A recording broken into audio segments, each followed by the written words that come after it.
થાય છે ક્લિયર? શું ચર્ચા થતી હતી? બોલો જે તમે શેર કરો કંઈક. જો અત્યારે આપણે જે આ ચર્ચા કરીએ છીએ એને જો તમે માઇન્યુટલી ઓબ્ઝર્વ કરશો, હા શેર કરો બધા.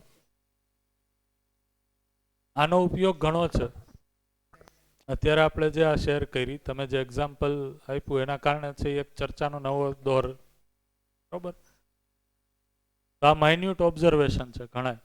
આનાથી છે એ આપણી અંદર જે આ જીવન ક્રિયાઓ સતત ચાલુ છે એને જોવા માટેની શાર્પનેસ વધશે. શેર કરો. યસ, શું નામ છે? મને નામ નથી. ક્રિશી. ક્રિશી ચાલો શેર કરશે. Yes, very good. ગુડ. તુલન અને આસ્વાદન પર શેર કરું છું. તુલનમાં આપણે ટોટલ 6 દ્રષ્ટિ હોય છે, પણ આપણે નિયંત્રિત મોસ્ટલી પ્રિય, હિત અને લાભથી થઈએ છીએ. તો પ્રિયમાં એક ઇન્દ્રિય સાપેક્ષ. સતીશભાઈને બોલાવો, ક્યાં છે ને કે દીકરી સમજાવે છે. બોલાવો બોલાવો, પ્રભુદાદા ફોન કરો. ચાલશે.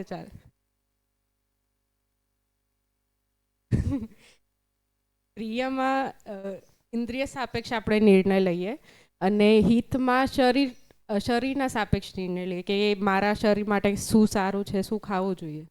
અને લાભમાં વસ્તુ સાપેક્ષ નિર્ણય લઈએ. હવે આ જે ઉપરની જે ત્રણ દ્રષ્ટિ છે ને, એ કમ દે કે જ્યાદા લેને વાળી વસ્તુ છે. એટલે કે એમાં અવ્યવસ્થા આપણાથી શોષણ થાય અને આપણું બી શોષણ થઈ શકે, અને એ અવ્યવસ્થામાં ભાગીદારી છે.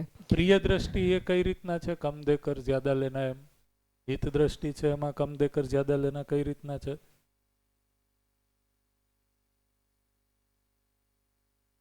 તો એ બરોબર છે. ગુડ. એ લાભ માટે છે.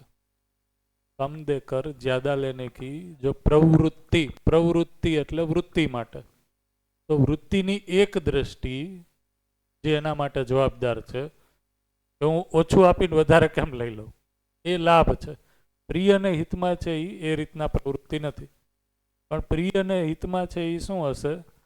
તો કે જેટલું છે એના કરતાં હું મેક્સિમાઇઝ કરું.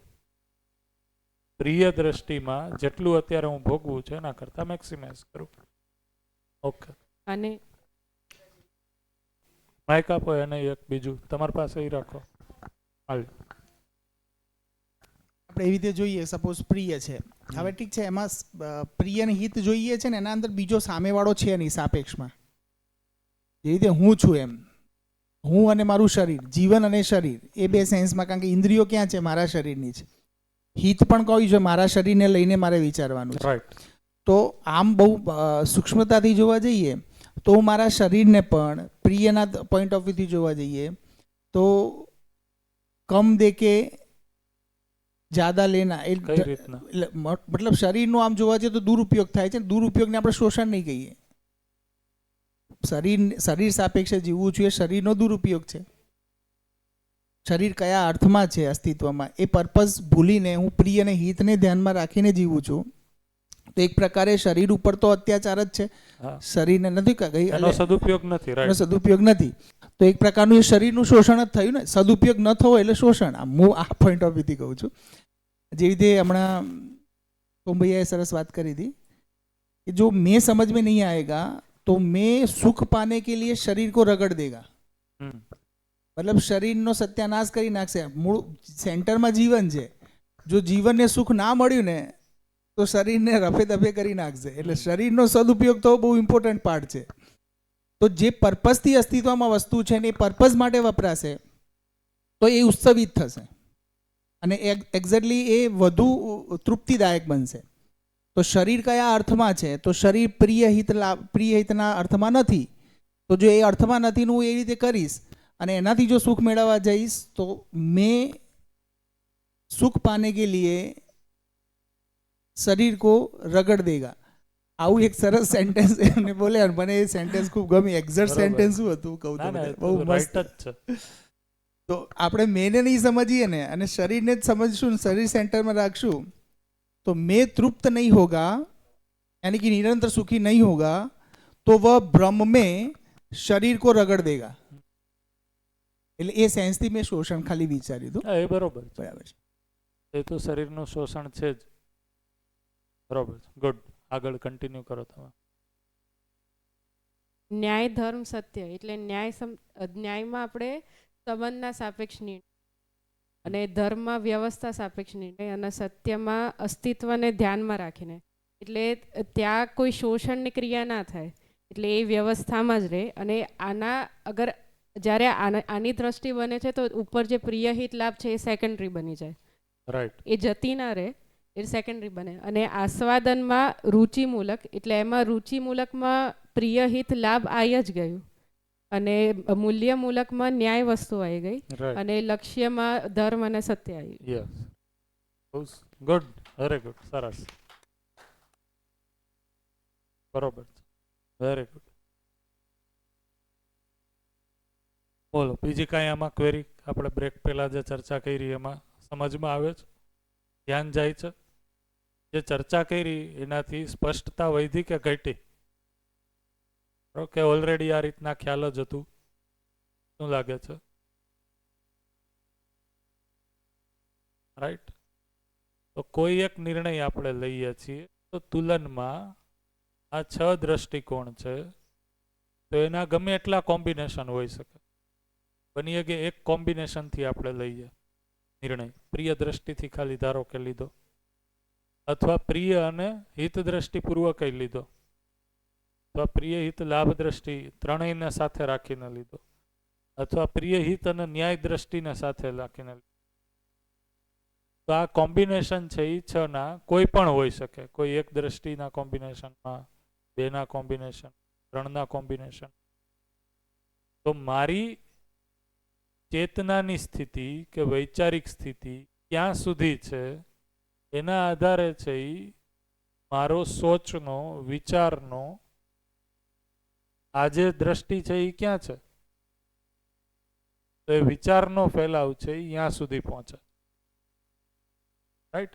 તો એ વિચારનો ફેલાવ ત્યાં સુધી પહોંચે છે તો એક્શન તો છે એ હું કોઈ એક નિશ્ચિત જ લઉં છું, પણ વૈચારિક રીતના છે એ મારી જે સ્થિતિ છે એમાં એક પ્રકારની એલિવેશન છે, એક હાઇટ છે નિર્ણય લેવાની.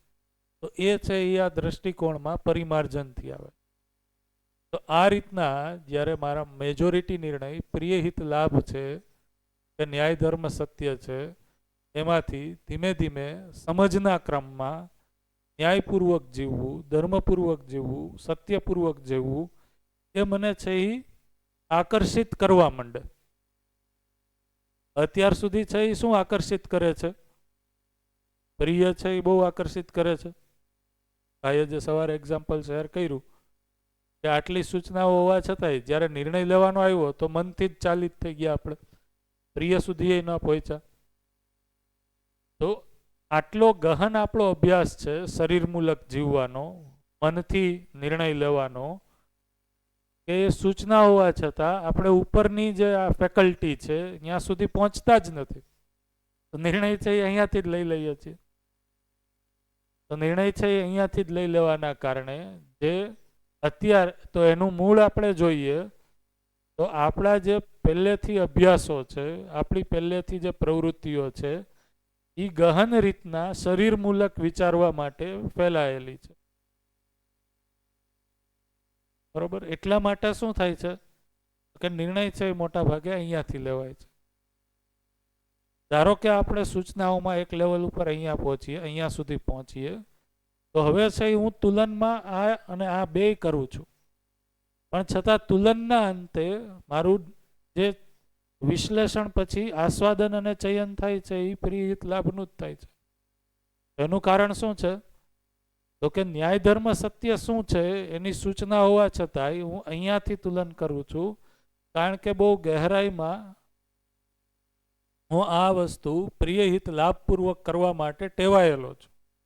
મારા અભ્યાસ છે એ દિશામાં છે એ ઘણા શરીર યાત્રા જૂના છે. તો ઘણીવાર શિબિરમાં છે કોઈ પ્રશ્ન પૂછે કે આ બધી વસ્તુ કરી, શિબિર કરી, આટલી સૂચનાય છે છતાંય છે એ સંબંધોમાં તૃપ્તિપૂર્વક જીવવાનું તો થતું નથી. એને કીધું કે ન્યાયનું ચયન તો થતું નથી, ધર્મ અને સત્ય તો પછી આપણે મૂકીએ. તો એનું કારણ શું છે?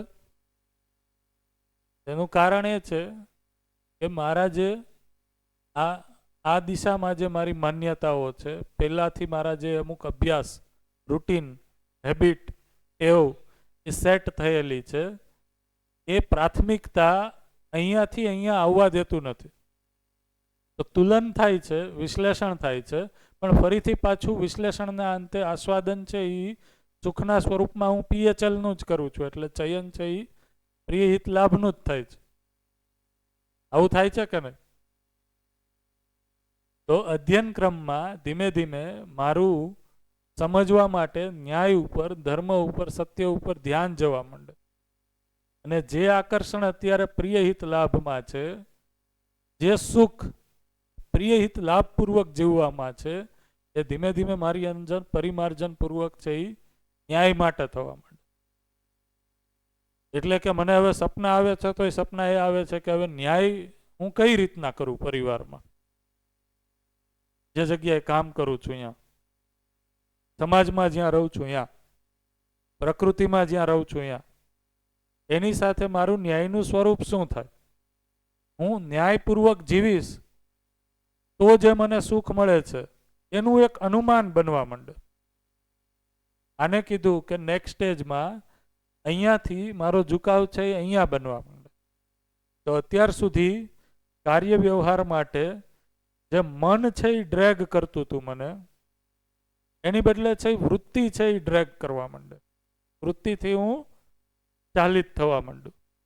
તો જે રીતના મને છે પ્રિય હિત લાભનું છે એક પ્રકારનો મોહ હતો, આકર્ષણ હતો, એમ પ્રયાસપૂર્વક ન્યાય ધર્મ સત્ય છે એના ઉપર છે એ મારું આકર્ષણ વધે, એ જીવવા માંડે. એના માટે હું કાર્યક્રમ બનું. તો ધારો કે છે એ કાલે શિબિરમાં શરૂઆતમાં છે અમુક લોકોએ શેર કર્યું કે આટલી શિબિર કર્યા પછી સ્વેચ્છાએ મને અધ્યયન બિંદુ શિબિર કરવા માટેની ઈચ્છા થઈ. તો આ જે ઈચ્છા થઈ, આ જે ચિત્રણ સર્જ્યું, એમાં તુલન છે એ આમાંથી ક્યાં થયું હશે? ન્યાય ધર્મ સત્યનું તુલન થયું હશે ને? બાકી એવું તો નહીં હોય કે આ 5 દિવસ છે એ પ્રિય હિત લાભ કાર્યક્રમ કોઈ નહીં હોય. ભાઈ 5 દિવસ છે એ તમે અહીંયા શિબિરમાં ન આવો તો ઘરે નવરા તો બેસવાના હતા નહીં, કાંઈક તો કામ હતું જ. પણ છતાંય આને શું કહેવાય? તો કે સત્ય પ્રત્યેની મારી, સત્યને સમજવાની મારી ઈચ્છા છે એ પ્રબળ થતી જાય. જે અત્યાર સુધી સૂક્ષ્મ ઈચ્છા હતી ચિત્રણમાં, અથવા તો એ ચિત્રણ છે એ વધારે છે એ પ્રિય હિત લાભને સમજવા માટે નિષ્ઠાન્વિત હતા. ભાઈ હું કોઈ બિઝનેસ કરું છું તો 5 દિવસ અહીંયા રહીશ, એની બદલે બિઝનેસમાં 5 દિવસ આપત તો મને વધારે લાભ મળત. ઈચ્છા છે એ પહેલાં એના માટે સમર્પિત હતી, ચિત્રણ છે એ પહેલાં એના માટે સમર્પિત હતા. તો હવે છે એ તુલનના અંતે શું થયું નક્કી? તો કે લાભનું એ તુલન થયું, પણ ન્યાય અને ધર્મ અને સત્યની દ્રષ્ટિમાં એ તુલન થયું કે આ કાર્યક્રમ છે એ અલ્ટિમેટલી નિરંતર સુખ માટે જવાબદાર છે. તો એવું નથી કે હું અત્યારે આ કાર્યક્રમ લાભનો નહીં કરું તો મારું ઘર ઊભું રહી જાય, તો એટલા માટે હું 5 દિવસ આને સિલેક્ટ કરીશ. તો આ શું થયું? ધીમે ધીમે મારી અંદર ન્યાયને, ધર્મને, સત્યને, અસ્તિત્વને સમજવાની ઈચ્છા બલવત્તી થતી ગઈ. એટલા માટે આને છે એ બળ કીધું છે. આ છે તો અત્યારે છે એ મારી સાથે છે એ શરીર બળ કામ કરતું હતું, મનોબળ નહોતું. શરીર બળથી ચાલિત થતો, ઇન્દ્રિય અને વશ હતો.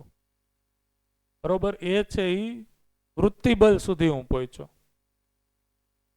વૃત્તિબળ પૂર્વક છે એ હું ચિત્ત સુધીના કાર્યક્રમ સુધી પહોંચું છું, ચિત્ત બળ સુધી પહોંચું છું.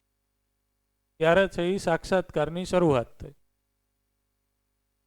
તો આ રીતના અધ્યયન ક્રમમાં જેમ જેમ હું આગળ વધું છું, એમ એકચ્યુઅલમાં હું આગળ વધું છું કે નહીં, તો એ મારી અંદર છે પોતાની જાતનું તુલન વિશ્લેષણ કરવાનું છે કે મારા નિર્ણયો આમાંથી કઈ દિશામાં લેવાય છે.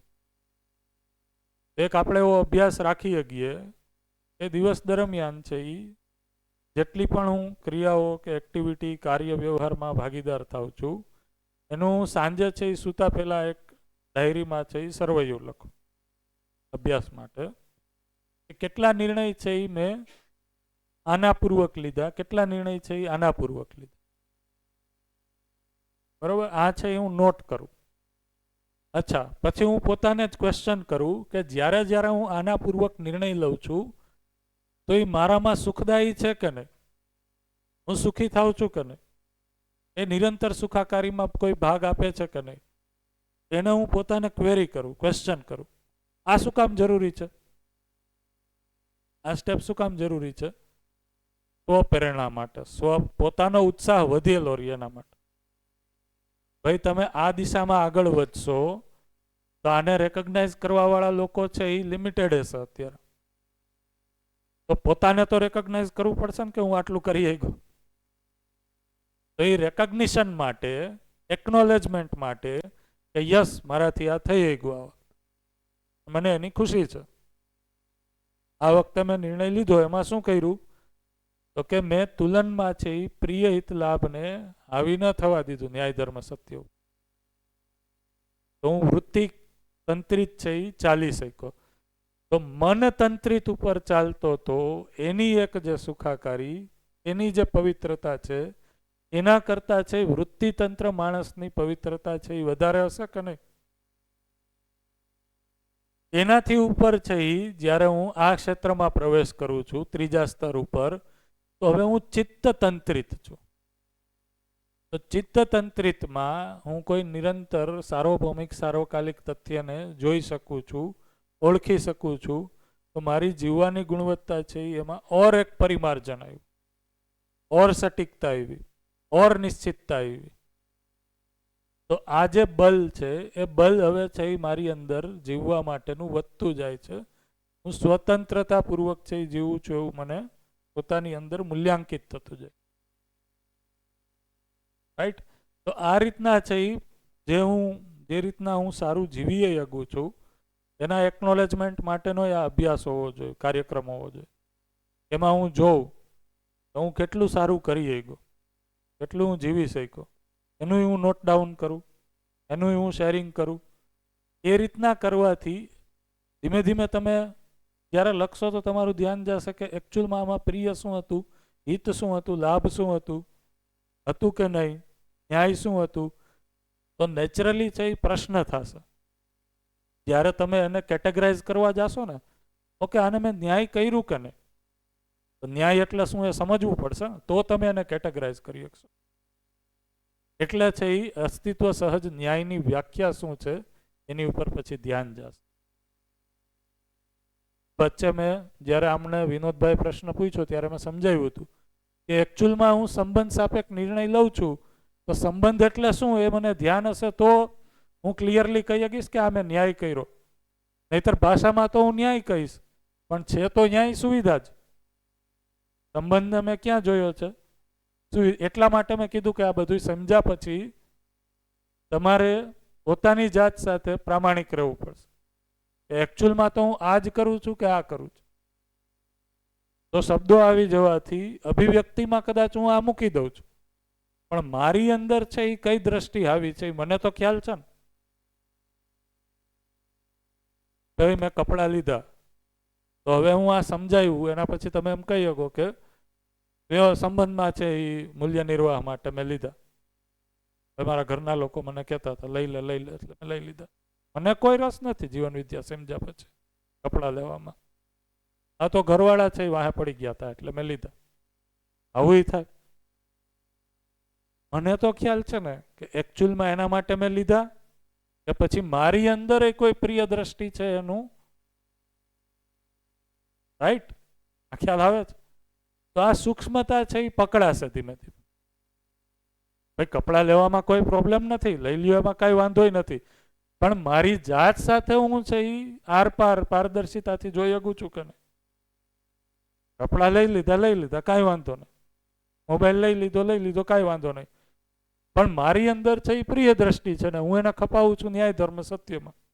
ભાઈ કાર લીધી મેં, હમણાં કારનું એક્ઝામ્પલ આપ્યું હતું એટલે પાછું કહું.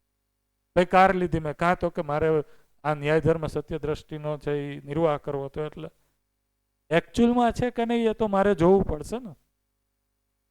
મારી જાત સાથે મારી ઈમાનદારી પ્રામાણિકતા હું જોઈશ તો અહીંયા છે કે અહીંયા હું બહુ સાફ જોઈ શકીશ.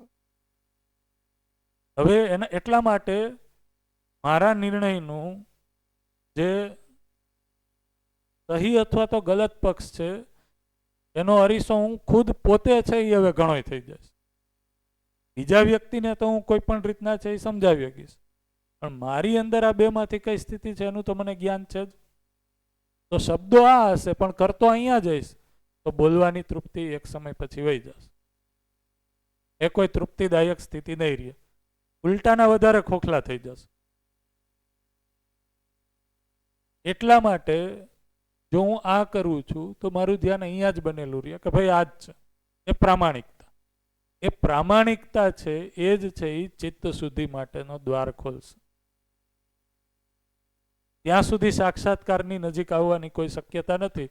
ભલે ગમે એટલું સાક્ષાત્કાર છે બોર્ડ ઉપર લખીએ, સમજાવી દઈએ, વિશ્લેષણ કરી નાખીએ, બધું કરી નાખીએ, પણ જીવવામાં નહીં આવે તો એ હા. તો હવે આપણે જીવન વિદ્યાનો ઉપયોગ એ છે એ અચ્છા લગ્નમાં કરી શકીએ સમજ્યા પછી, પણ મારી એ તૃપ્તિનું કોઈ કારણ નહીં બને. મારી અંદર તો આટલું સમજ્યા પછી જો હું એમાં પ્રામાણિકતા કે ઈમાનદાર નહીં હોય તો અંતરવિરોધ વધશે. એટલે આ અધ્યયન બિંદુ શિબિર છે એટલે ફરીથી કહું છું, જો અંતરવિરોધ વધી રહ્યો છે સૂચનાઓ આવવા છતાંય, એનો અર્થ શું છે? હું નથી સાંભળી રહ્યો, નથી સાંભળી રહ્યો. નહીતર સમજવા પૂર્વક છે એ અંતરવિરોધ, માઇક પાછળ આપજો થાય, તો સમજવા પૂર્વક છે એ અંતરવિરોધ ઘટશે. જો અંતરવિરોધ વધી રહ્યો છે, ઘણીવાર આનું એક કોમન એક્ઝામ્પલ શું છે તો કે આ બધી સૂચનાઓ આવવા પછી આપણે આ સૂચનાઓ છે એ બીજામાં જોવા માંડી. ભાઈ દર્શનમાં તો કીધું છે કે પ્રિય દ્રષ્ટિપૂર્વક નિર્ણય નહીં લેવાનો, પણ જે બોલે છે એ જ છે એ પ્રિય દ્રષ્ટિ. એની અંદર શું માનસિકતા છે એ તમે કઈ રીતના જોઈ શકશો? મારી અંદર શું છે એ હું જોઈ શકીશ ને.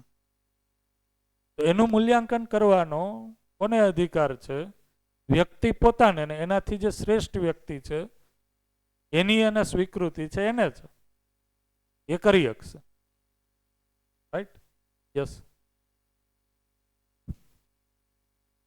મારી પોતાની જ બે વાત કરું આના અનુસંધાન ચિત્ત શુદ્ધિ માટેની, અથવા આપે જે કીધુંનું એક્ઝામ્પલ આપું તો મને જે પરિચયમાં છે ખબર છે, દાદા પહેલાં સરકારી રિટાયર, એને મારે બહુ સ્પષ્ટતા કરવાની ન હોય, પણ સામાન્ય પરિચય પછી હું શરૂ કરું, સામાન્ય પરિચય પછી હું શરૂ કરું. બે દીકરા છે, એક યુએસ છે, આમ છે, આટલા લાખનો પગાર છે, ના મિસિસ છે અને આટલા ડોલર છે, બે દીકરીઓ છે, ત્યાં મકાન લઈ લીધું છે, અહીંયા છે એ એન્જિનિયર છે, એની વાઈફ છે એ બેંકમાં છે, અહીંયા આમ કરી નાખ્યું છે, અહીંયા આમ કરી નાખ્યું. એનો અર્થ હું જે પ્રસ્તુત થાઉં છું એ રૂપ બધ પલ ધન થાઉં છું એ મને સમજાય છે, પણ પ્રસ્તુતિ એટલે જ થાય છે કે હજી હું નીચે ગયો નથી, ઉપર ગયો નથી. એક બાબત એ કીધી, આ ચિત્ત શુદ્ધિ માટેનો સ્પષ્ટ મારામાં જોવાનો ડાયરેક્ટ દાખલો મેં તમને દીધો. કરું છું ક્યારેક નથી કરતો, પણ એ નથી કરતો એની નિરંતરતા આવે એના માટે મારે પ્રયાસ કરવાનો છે. રાઈટ. એક વાત, અને થાય તે કેમ કે અભ્યાસ છે, જૂનો અભ્યાસ છે, કાઢવા માટે મારે પ્રયાસ કરવો. પ્રયાસમાં જ મારે ઘરે પરિવાર સાથે મારા વિશાલના પત્ની આરતીએ કીધું કે પપ્પા તમે 1.5 વર્ષથી એમાં એમ કે સુધારો થશે તો નથી એવું કીધું. હા સ્પષ્ટ અમે હાઉ ટ્રાન્સપરન્ટ કહીએ. એટલે મેં સ્વીકાર્યું તે બેટા હાલો તમે કહો છો તો સાચું હશે, હું દાવો નથી કરતો કે મારા સુધારો થયો. તો હવે હું હાવ 10 પાસ છું, પણ આ આવ્યા પછી મારે તર્ક ડેવલપ સારો થયો. એઝ એ મોમેન્ટ મેં એને કીધું કે આરતી તો કે શું બેટા, મેં કીધું તમે બેંકમાં મેનેજર છો, સહી ક્યાં હાથે કરો છો? તો પપ્પા હું જમણા હાથે કરું છું. મેં કીધું આજે સન્ડે છે બેટા, કાલથી તમે ડાબા હાથે ચાલુ કરી દેજો. એટલે મને કે પપ્પા એમ કેમ કહો છો? મેં કીધું કાલથી કરી દેજો ને. તાકે ન થાય પપ્પા એમ. મેં કીધું કેમ ન થાય? તો કે હું જન્મી ત્યારથી જમણા હાથે લખું છું અને તમે એમ કહો કાલથી ડાબા હાથે કરી દે, ક્યાંથી થશે? મારે ટેવ તો પાડવી પડશે ને. ત્યારે મેં કીધું કે બેટા મારે કેટલાય જન્મનું આ બધું ફરીને આવ્યો છું માલ. એ માલ કાઢતા કાઢતા મારે આ જન્મમાં થાય કે નહીં હું એમ નથી કરતો, થઈ જ જશે. પણ મારો પ્રયાસ ન દેખાતો હોય તો મને કે. હા બરોબર છે. આ ખરેખર હકીકત જોરદાર. મેં કીધી. એક બાબત આજે આના અનુસંધાન દાખલો હતો એ કીધો. બીજો ચિત્ત શુદ્ધિ આપણે સદય નાગરાજ બાબાની જીવની વાંચીએ તો એણે જ્યારે પેન્સિલનું કારખાનું વેચ્યું ના મિત્રને જ આપ્યું અને પ્રોગ્રામ નક્કી કર્યો અમરકંટકનો. એટલે કે કાલ જઈએ. કાલે 2 દી ગયા, પાછા ન ગયા. ત્યારે એને માતાજીએ પૂછ્યું કેમ નથી જતા? 5 લાખ દઈ જાય ત્યારે ને એમ. એટલે પછી અઠવાડિયે પછી શું તમારે 5 લાખનું જ કરવું છે, ત્યાં ક્યાં જવાની જરૂર છે? આઈના જ કરો ને જે કરવું હોય. એવો જ એને લાગી ગયું કે ના આ વાત તો સાચી છે, હું આમાં જ રચતો હો તો સાધનાનો અર્થ ક્યાં? એટલે તરતો તરત નક્કી કરીને રાતોરાત નીકળી ગયા. નીકળી ગયા પછી સાધના ચાલુ કરી. ચાલુ કર્યા પછી 5 વર્ષ પાછું તો આવે કે ગુલામ બાકી છે. અને જ્યાં સુધી 5 લાખ બાકી આવતા હતા ત્યાં સુધી સમાધિ ન લાગી. હા પછી 5 લાખ માટે થઈને એને જે કરવું પડ્યું એને પરિચયમાં જીવનીમાં એક્સપ્લેન કર્યું છે. રાઈટ. અને એને જ ચિત્ત શુદ્ધિ કહેવાય. શુદ્ધિમાં ત્યાગ કર્યા પછી શું ત્યાગ કર્યો એ યાદ ન રહે અને તમે સ્વસ્થ રહ્યો ત્યારે સિદ્ધિ કહેવાય. Exactly. આવું મેં મારી Right. સમજ પ્રમાણે મેં બહુ સરસ. Good good good good. આગળ વિનોદભાઈ નો માઇક અહીંયા રહ્યો. તમારે કાંઈ શેર કરવું હતું કનૈયાભાઈ?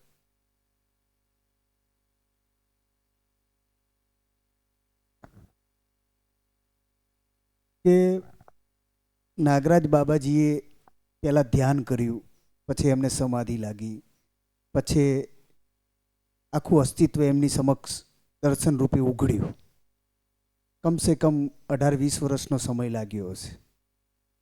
તો હવે આપણે જે આ અધ્યયન કરીએ છીએ એ નાગરાજ બાબા કરતાં આપણને જાગૃતિના ક્રમમાં જલ્દી લઈ જાય કે નહીં એ ખાલી જાણવું છે. ઓકે બરોબર છે. તો ચાલો એને આપણે ચર્ચા કરીએ. પહેલા હજી પૂરું કાંઈ એડ કરવું હોય તો કરી દો. કાંઈ બીજું છે એમાં બાકી? એટલો જ દર્શનમાં છે ને પ્રશ્ન? ના, એક બીજો પ્રશ્ન છે કે દર્શનમાં લગભગ જે જાગૃત વ્યક્તિઓ થયા એમાં મોસ્ટ ઓફલી ઘણા બધા પુરુષ જ છે. એક મીરાબાઈને કે બીજા 1-2 છે, સ્ત્રીઓ 2-3 જ છે. એમ પુરુષોની સંખ્યા વધારે. એ કેમ એમ?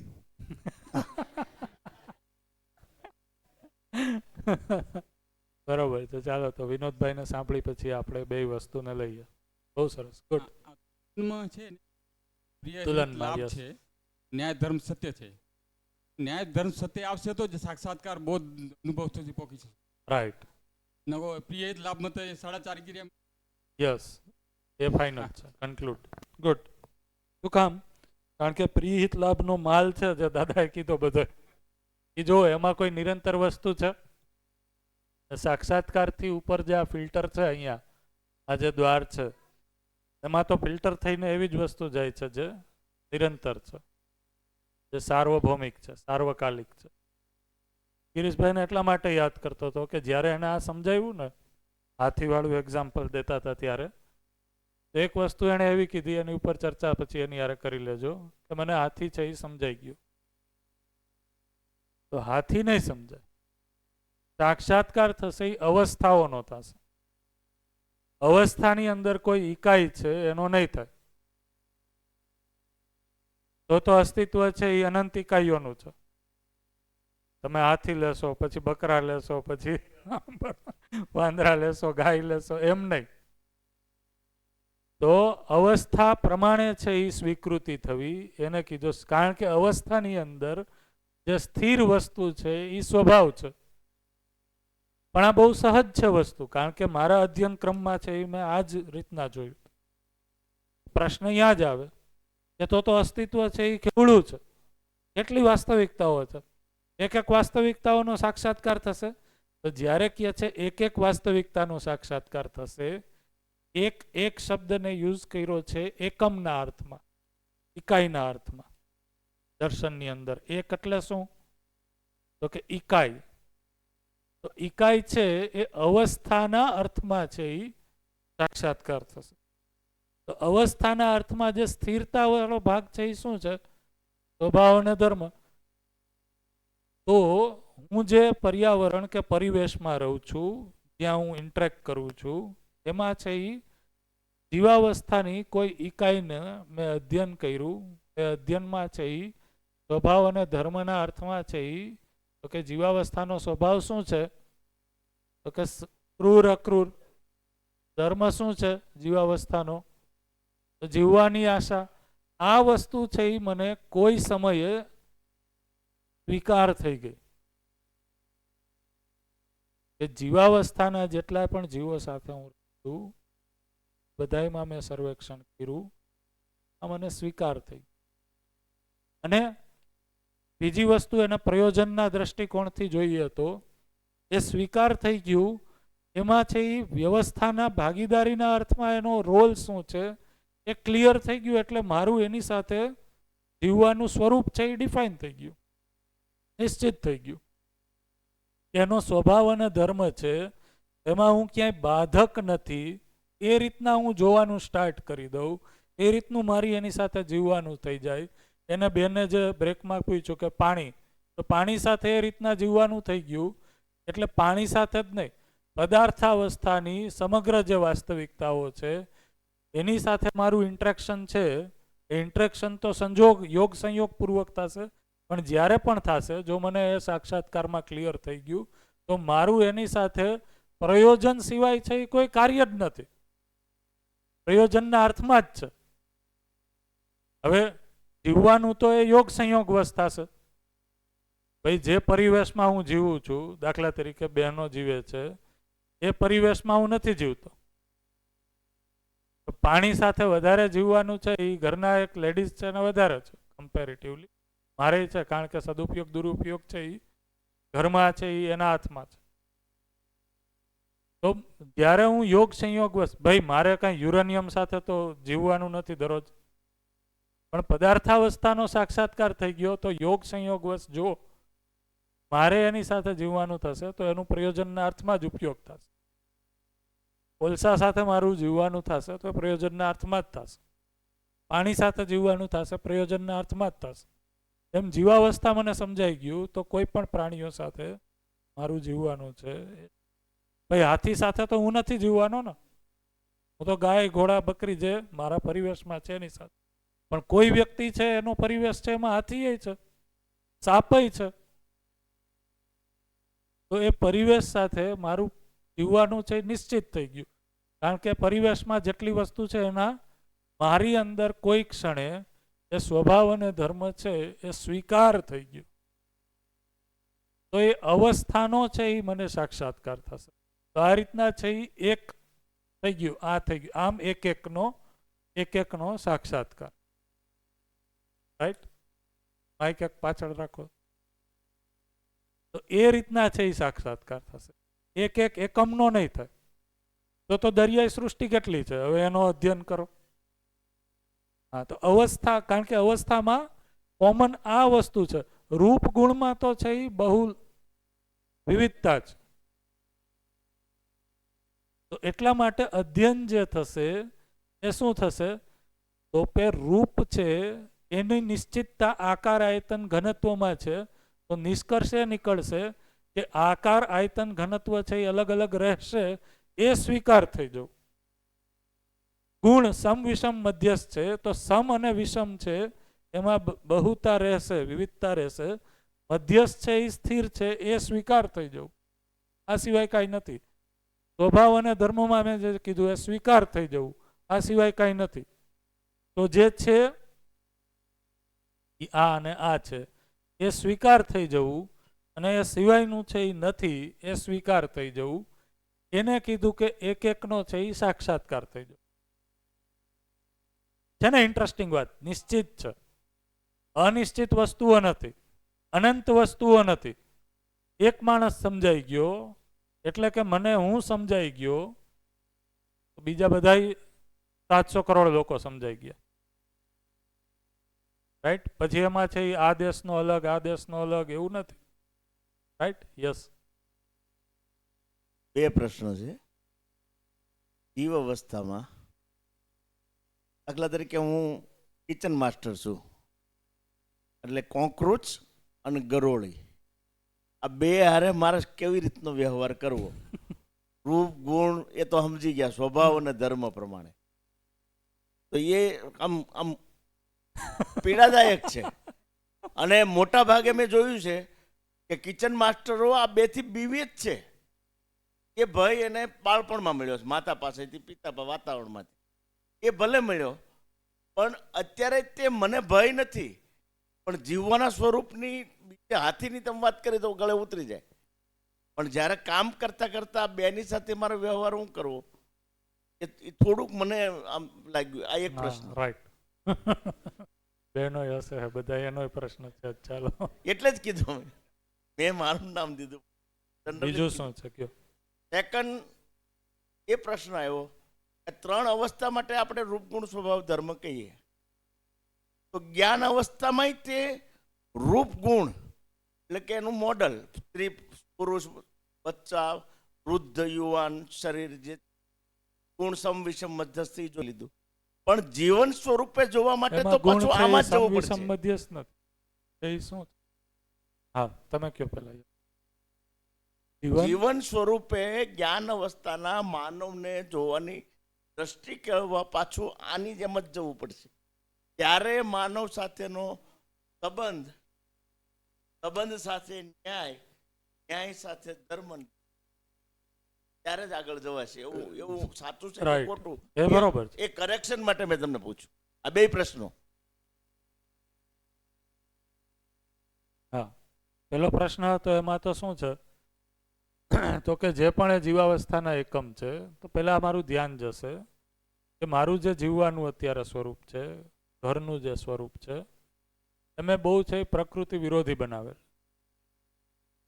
તો એના કારણે છે આ બધા પ્રોબ્લેમ છે. ભાઈ અત્યારે તો લોકોને એ પ્રોબ્લેમ છે કે ઘરની બહાર છે એ વૃક્ષો વાવવા નથી, કાં તો કે એના પાંદડા કરે છે, એને વાળવા પડે છે, એનાથી મચ્છર થાય છે, એનાથી માખીનો ઉપદ્રવ થાય છે.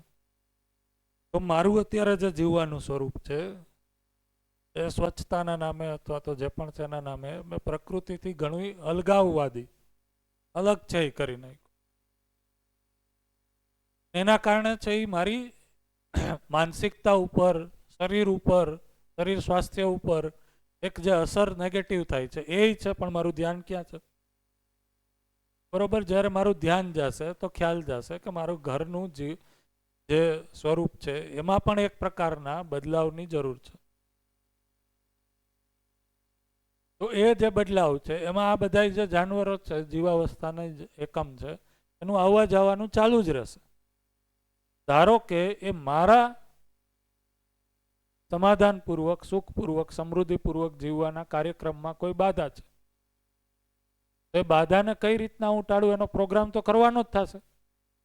કારણ કે અલ્ટિમેટલી આ જેટલી પણ એકમ છે એ એકમ નું પ્રકટન માનવના, જ્ઞાનાવસ્થાના માનવના સમાધાન સમૃદ્ધિપૂર્વક જીવવાના ક્રમમાં છે. દર્શનમાં ક્યાંક લખ્યું છે, માનવ વ્યવહાર દર્શનમાં જ, કે માનવને વિકસિત ઇકાઈ તરીકે આના દુરુપયોગનો અવસર પ્રાપ્ત છે, એવી જ રીતના સદુપયોગ અને પ્રયોજનનો પણ અવસર પ્રાપ્ત છે. તો એનો હું સદુપયોગ કઈ રીતના કર્યું, એની વ્યવસ્થાપન કઈ રીતના કરવું, એ વ્યવસ્થામાં ભાગીદારીના અર્થમાં શું છે એ દિશામાં કંઈક હું રિસર્ચ કરીશ. તો એ ઘરમાં આવે તો એ ઘરમાં કઈ રીતના નિયંત્રિત રહીએ. ભાઈ પહેલા ખેતીમાં છે એ કોઈ નિશ્ચિત પ્રકારની જીવજંતુઓ આવતી હતી, એ જીવજંતુઓને જંતુનાશક દવાથી મારવાનો એનો વિકલ્પ હતો.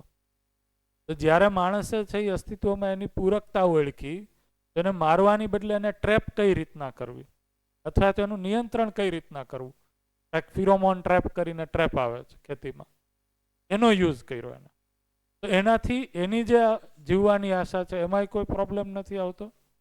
એની અસ્તિત્વમાં જે નિશ્ચિત ભાગીદારી છે એ નિયંત્રિત અને આપણું કામ થાય છે. એમ છતાંય ધારો કે કોઈ અનિયંત્રિતતા છે અહીંયા, હું એમ કહું છું કોઈ અનિયંત્રિત ગ્રોથ છે, તો માનવ છે એને નિયંત્રિત કરવાનો અધિકાર છે. એમાં કોઈ ખોટી વસ્તુ નથી. આ સમજાય છે? પણ અત્યારે વધારે આર્ટિફિશિયલ આપણે જે રીતના પ્રકૃતિથી દૂર રહીએ છીએ એમાં એની વધારે જરૂર પડે છે કરવાની. એ અનિયંત્રિત અત્યારે વધારે એટલા માટે છે કે આપણું જીવવાનું સ્વરૂપ છે એ પ્રકૃતિ વિમુખ થઈ ગયું છે. એ પ્રકૃતિથી જે વિમુખ થઈ ગયું છે અને આપણે જેવું કરશું તો આ બધી વસ્તુ છે એ નિયંત્રિત રહેશે. તેમ છતાંય કોઈને એવું લાગે છે તો અત્યારે તો મારો ગોલ શું છે, પહેલા હું પોતે સમજું, એ સમજવાના અર્થમાં કોઈ વસ્તુ બહુ બાધક છે એનું હું કોઈ એવું સમાધાન કાઢું જેથી કરીને એ સમજની યાત્રામાં કોઈ બાધા ન બને. એમાં કોઈ બહુ લાંબુ છે એ અપરાધ બોધમાં જવાની એ જરૂર નથી. સમજાય છે? રાઈટ? એ પ્રકૃતિ છે એ પોતાનો રસ્તો છે એ કાઢે જ છે. આનો આન્સર આટલો સિમ્પલ છે. બીજો પ્રશ્ન હતો એમાં શું હતું તમારું? હા હા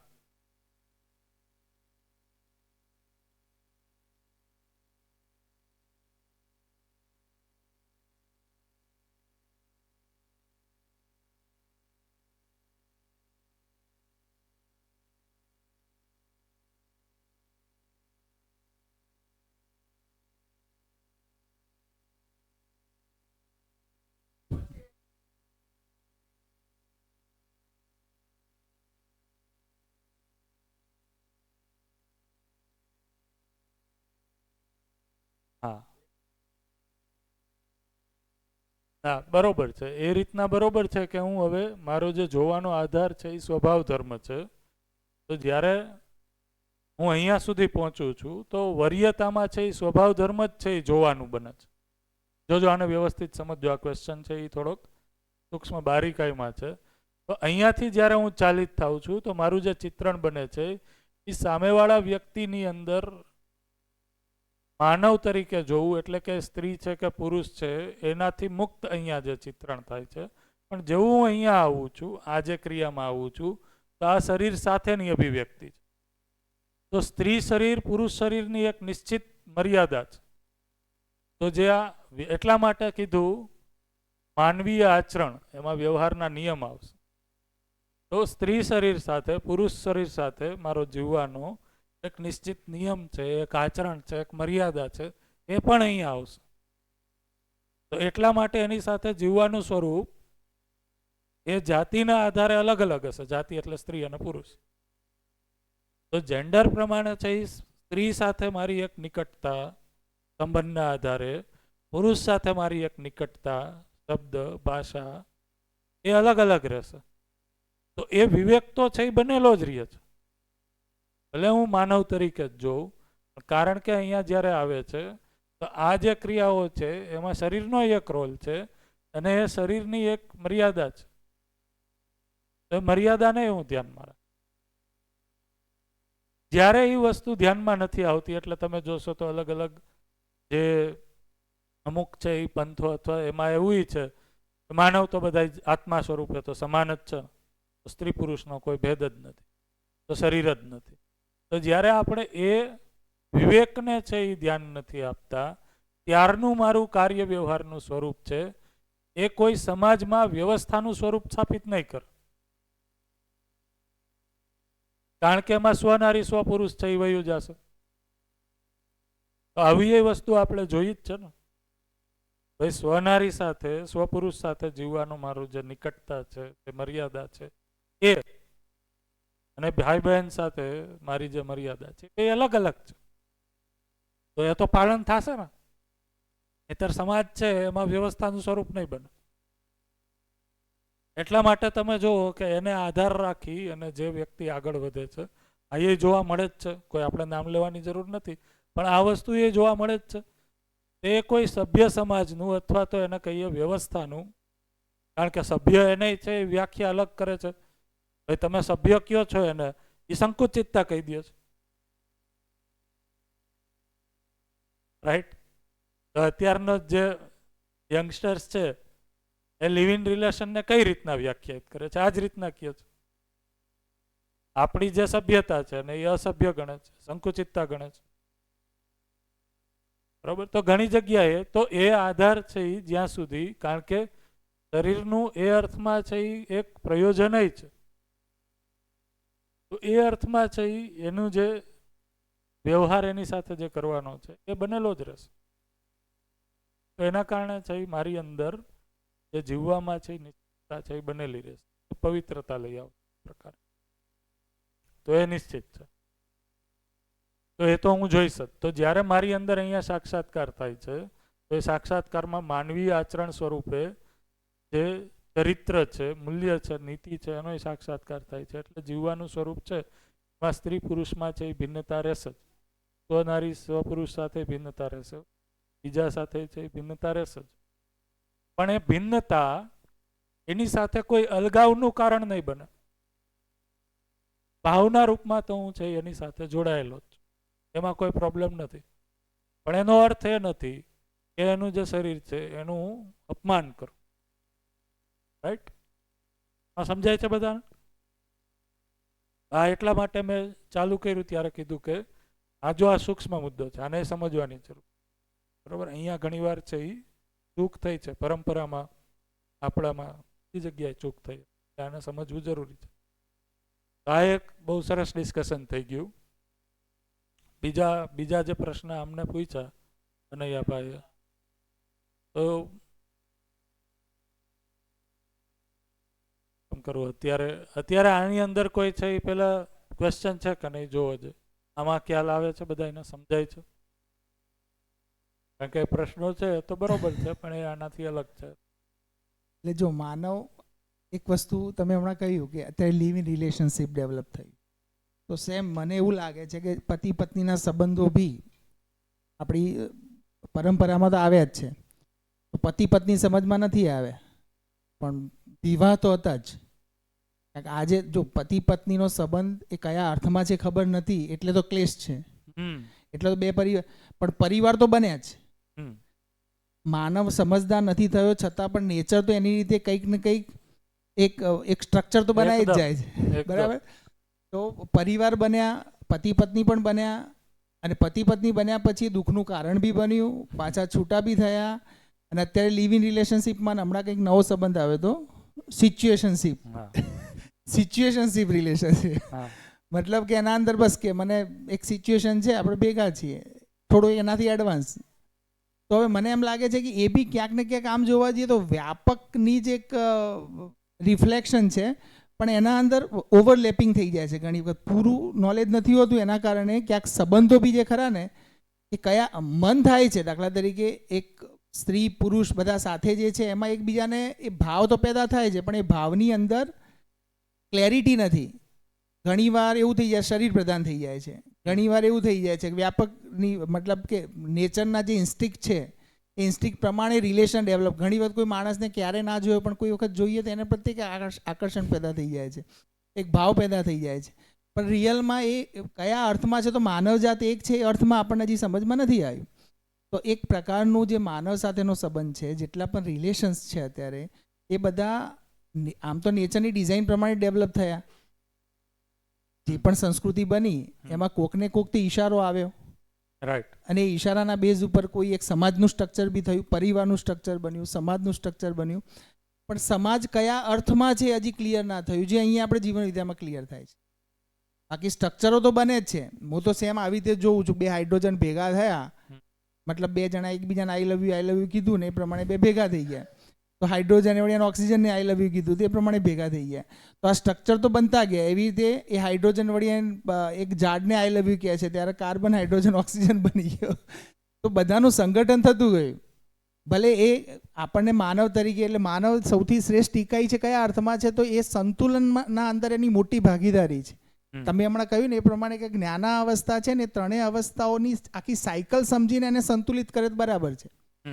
મતલબ એની પાસે અધિકાર તો છે જ, પ્રકૃતિમાં સંતુલન રાખવા માટેનો પણ અધિકાર એની અંદર છે, પણ એક ચેનલ સમજ્યા વગર પ્રિય હિત લાભના બેઝ ઉપર જ્યારે એ કરવા જાય છે ત્યાં અવ્યવસ્થા ઊભી થઈ જાય છે. તો સમાજમાં જેટલા પણ સ્ટ્રક્ચર આજે બી છે, તો જો અત્યારે ઘણા બધા સાથે વાતચીત કરું તો એવું કે ભાઈ પહેલાં તો સારું હતું, અત્યારે એવું નથી. પહેલાંના પરિવારો સારા હતા, રાઈટ. ભેગા રહેતા હતા. તો ભેગા તો રહેતા હતા, તો નેચરના કોઈ ઈશારાના આધારે ભેગા તો થઈ ગયા, પણ કયા પર્પઝ, તો જાગૃતિ માટે ભેગા થયા છીએ એ ક્લેરિટી નહોતી. એના કારણે વિખવાદ થયા અને પાછા ન્યુક્લિયર ફેમિલી બની ગયા. ન્યુક્લિયર ફેમિલીમાંથી પણ હવે તો એકલા ન્યુક્લિયર Single ફેમિલી, man. હા, એમાં તો ફેમિલી શબ્દ હવે તો નથી આવતો, હું એકલો એમ. તો આ બે બધું શબ્દ આવે છે. હમણાં જ અમે પરિચય શિબિરમાં ચર્ચા કરી. પેલા જેને ન્યુક્લિયર ફેમિલી કહેતા, એટલે કે 4 જણા રહેતા, મમ્મી પપ્પા અને એમના 2 સંતાનો અથવા તો 1, તો એને હવે ટ્રેડિશનલ ન્યુક્લિયર ફેમિલી કહેવા માંડ્યા છે. પેલા આવું નહોતું. હવે તો એમાં એવું છે, કારણ કે મા બાપને ભળતું નથી, તો એ બે સેપરેટ રહે છે. સંતાન થઈ ગયું છે, સંતાન છે એ મા કે બાપ સાથે રહે છે, તો એ ન્યુક્લિયર ફેમિલી. અથવા તો સંતાન મોટું થયું, કોલેજમાં ભણવા માંડ્યું, તો સંતાને અલગ રહે છે, માએ અલગ રહે છે અને પિતા પણ અલગ રહે છે. આ છે એ ન્યુક્લિયર ફેમિલી અથવા તો વન મેન ફેમિલી. સોમભૈયાએ કીધું હતું કે એક વ્યક્તિ, નહીં, હમણાં અમને જ કહ્યું હતું, નહીં, સુરેશ અંકલે કીધું હતું ને, એક વ્યક્તિએ પોતાની સાથે જ મેરેજ કર્યા, કોન્ટ્રાક્ટ મેરેજ કર્યા, અને થોડા સમય પછી પોતાની સાથે જ મતલબ 5 નહીં, એટલે શરીરને જીવનને બે મેચિંગ ના થયું તો પછી છૂટાછેડા હાલ દીધા. ભ્રમિત માણસ છે એ ઘણી બધી ક્રિએટિવિટી લઈ આવે છે. એમાં બધી ભ્રમિત માણસની ક્રિએટિવિટી છે. એને દર્શનમાં શું કીધું? પોતાનું, પોતાની જાત સાથે અલગાવપણું, વિલગીકરણ જ દુઃખ છે.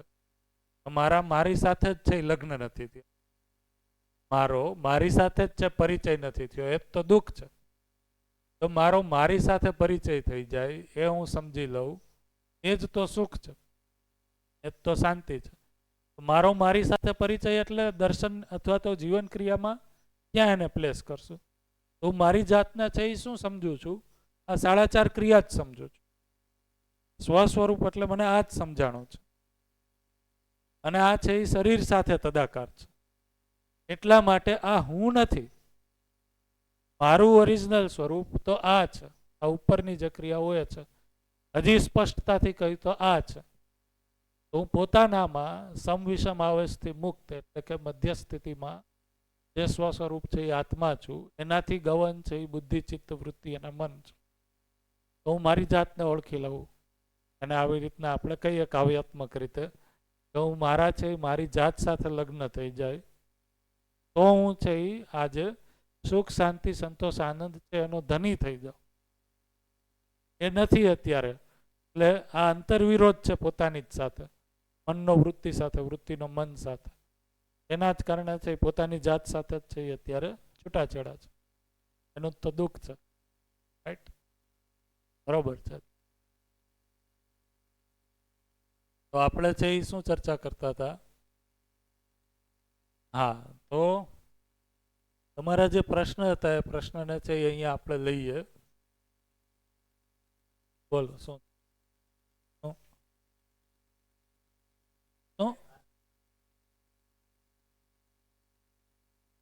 આ છે એ આમનામ તો ભૂસાતું જ નથી. હા, એ કરી દઈએ. અને પાછું છે અહીંયા છે એ કરી દઈએ.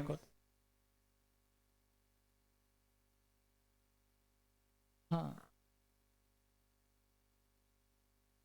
ઓકે. તમે જે વચ્ચે શેર કર્યું એના શોર્ટમાં કહી દઉં, પછી તો તમે ચર્ચા કરશો. અહીંયા જે સાક્ષાત્કારમાં આપણે હાથીનું એક્ઝામ્પલ આપ્યું હતું ને કીધું હતું ને, એ સમજાઈ ગયો મને. હાથી હવે તો કોઈ એક જીવાવસ્થા, પ્રાણાવસ્થા કે પદાર્થાવસ્થા કે માનવની કોઈ એક ઇકાઈનો સાક્ષાત્કાર નહીં થાય. તો સાક્ષાત્કાર એ સમગ્ર અવસ્થાનો થશે. કોઈ એક ઇકાઈનો સાક્ષાત્કાર કરીશ તો આવી ઇકાઈઓ કેટલી છે અસ્તિત્વમાં? અનંત છે. તો પછી અધ્યયનની વિષય વસ્તુ અનંત થઈ જશે. અનંત થઈ ગઈ એટલે હવે નિશ્ચિત નથી, નિશ્ચિત નથી એટલે હવે જ્ઞાન છે એ અનિશ્ચિત થઈ ગયું. તો જ્ઞાન તો નિશ્ચિત છે, એટલે અવસ્થા વાઇઝ છે સાક્ષાત્કાર. અવસ્થા વાઇઝ સાક્ષાત્કાર છે. પછી એ અવસ્થા વચ્ચે ઇન્ટર રિલેશન જે છે એ બોધમાં આવશે. હા, એ બોધમાં આવશે. મતલબ જો એક ખાલી પદાર્થ અવસ્થા સમજવાથી વ્યવસ્થા ના સમજાય. વ્યવસ્થા સમજવા માટે ચારે અવસ્થા સમજવી જરૂરી છે. એકચ્યુઅલી સાક્ષાત્કારમાં એ ક્લિયર થઈ જ જશે. એ વસ્તુ ઇન્ટર રિલેશન છે. હા, ઇન્ટર રિલેશન. કારણ કે અહીંયા છે એ વ્યવસ્થામાં ભાગીદારીનું ચિત્રણ થાય છે. તો આ બધી જે અવસ્થાઓ છે એનું ઇન્ટર રિલેશન આ જ થયું ને, કે બીજી વ્યવસ્થામાં એની ભાગીદારી શું છે, તો એ અહીંયાથી જ સ્ટાર્ટ થઈ જાય છે. વસ્તુનો સાક્ષાત્કાર થવો એનો અર્થ શું થયો, તો પ્રયોજન એનું ક્લિયર થવું. પ્રયોજન એટલે શું? કોઈ પણ અવસ્થા છે એનું પ્રયોજન એટલે એનું એકબીજા સાથે ઇન્ટરકનેક્શન શું છે, તો જ તો એનો સદુપયોગ થશે. પાણી સમજાઈ જવું એનો અર્થ શું થયો? પાણીની અસ્તિત્વમાં જે નિશ્ચિત ભાગીદારી છે, એટલે કે બાકીની અવસ્થાઓ સાથે એનું જે ઇન્ટરકનેક્શન, જે આપણે ઓલું 4 વસ્તુ સાક્ષાત્કાર અને બોધ વચ્ચે ડિફરન્સ શું એ છે? આપણે બાકી છે એ લઈએ. પેલા આપણે એને જ લઈ લઈએ, પછી તમારો જે પ્રશ્ન હતો એને આપણે લઈએ. બરોબર? તો આપણે એ ચર્ચા આજે કરવાની જ છે, અધ્યયન બિંદુના કન્ટેન્ટ તરીકે જ. એની સાથે આપણે લઈ લેશું. તો સાક્ષાત્કારમાં જે થાય છે, માઇક આપજો ધવલભાઈ. એટલે આમાં પણ વાત બહુ સરસ જે રીતના ચર્ચા જાય છે, તમારા જે પ્રશ્નો છે, તમારું જે શેરિંગ છે, એ હવે જો આપણે જોઈએ બીજા જ દિવસ પછી, બીજા અડધા જ દિવસ પછી જે એનું લેવલ છે એ એકચ્યુઅલમાં અધ્યયન બિંદુનું લેવલ છે. રાઈટ? ગુડ. એટલે હું પણ પહેલા એવું જ માનતો હતો કે ભાઈ દરેક એકાએનો સાક્ષાત્કાર થશે, હા. પણ જે અવસ્થાનો સાક્ષાત્કાર થશે એનો મતલબ કે એનો સ્વભાવ ધર્મ સમજ આવી જાય, હમ. અને સ્વભાવ ધર્મ સમજમાં આવી જશે તો જે પેલું લૂપ હતું એ પણ ત્યાં જ ક્લિયર થઈ જાય. Yes. જ્યાં સુધી એ વસ્તુ ચારે ચાર અવસ્થાનો સ્વભાવ ધર્મ હા. સમજમાં નહીં આવે ત્યાં સુધી આગળ જવાનું જ નથી, હા, એટલે કારણ કે પહોંચીશું જ નહીં એમ. કારણ કે સ્વભાવ અને ધર્મ છે. ધર્મ એટલે શું? વ્યવસ્થામાં ભાગીદારી. વ્યવસ્થા એટલે શું? તો કે ઇકાઈ પોતે વ્યવસ્થા છે અને સમગ્ર વ્યવસ્થામાં છે એનું કાંઈક રોલ છે. તો એ મને ક્લિયર થઈ જાય, ત્યાં સુધી બાકી છે. હજી આપણે અધ્યયનમાં છે એ થોડીક સટીકતામાં વાત કરશું આગળ જતા, અત્યારે એનો લોડ નહીં લેતા. શું? તો કે સાક્ષાત્કારમાં આપણે જો હજી વધારે વ્યવસ્થિત કહીએ, જે બાકી રહે છે શું છે, તો કે રૂપ ગુણ સ્વભાવ ધર્મમાંથી જે સંપૂર્ણ ક્લિયરિટી થાય છે એ સ્વભાવ સુધી થાય છે. ધર્મ છે એ આંશિક થાય છે, કંઈક વસ્તુ બાકી રહે છે. બરોબર? તો એ જે કંઈક બાકી રહે છે એ બોધ સંપન્નતામાં ક્લિયર થાય. હજી આપણે એને વધારે સટીક કહીએ તો સ્વભાવ અને ધર્મમાં માઇનર, બહુ સૂક્ષ્મતામાં કોઈ વસ્તુ છે એ બાકી રહે છે, જે અનુભવ સંપન્નતામાં સંપૂર્ણ ક્લિયર થઈ જાય. એટલા માટે અનુભવ સંપન્નતાને છે એ જાણવા માણવાનું તૃપ્તિ બિંદુ કીધું. રાઈટ? એને આપણે અધ્યયન ક્રમમાં આરામથી લે. બહુ અત્યારે જ બધી વસ્તુ ક્લિયર થઈ જાય એવું જરૂરી નથી. તો સાક્ષાત્કારમાં જે ગિરીશભાઈનો પ્રશ્ન હતો એને આપણે ફરીથી લઈએ કે બેમાં ડિફરન્સ શું છે. કાલે જે મેં વસ્તુ કીધી હતી અહીંયા બોધ, એને આ માટે એક બીજો અવધારણા શબ્દ મૂક્યો. તો અવધારણા છે એ બોધ માટે જે રીતના આપણે સાક્ષાત્કાર છે એ અનુભવગામી વસ્તુમાં ચિત્ત માટે વાપરીએ છીએ, એને જ આપણે અનુભવમૂલક ચિંતન યુઝ કરીએ છીએ. એમ અનુભવગામીમાં બુદ્ધિ માટે છે એ અવધારણા શબ્દ વાપરીએ છીએ, અનુભવમૂલક છે એના માટે બોધ શબ્દ વાપરીએ. તો અવધારણાની અંદર છે એ શું સાક્ષાત્કાર કરતા અલગ આવે છે, તો સાક્ષાત્કારમાં જે નિશ્ચિત વસ્તુઓ છે એની એક સ્વરૂપે છે એ પ્રતીતિ. તો ભાસ, આભાસ અને પ્રતીતિ એ શબ્દોને આપણે છે ચિત્ર અહીંયા છે એ મૂકી દઈએ. મનના લેવલ ઉપર છે એને જ આપણે છે એ ભાસ કહીએ. હા,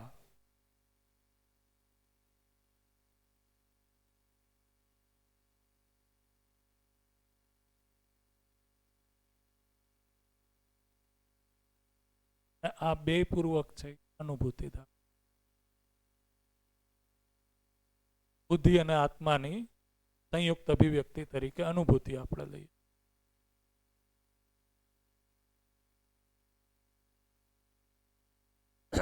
શું?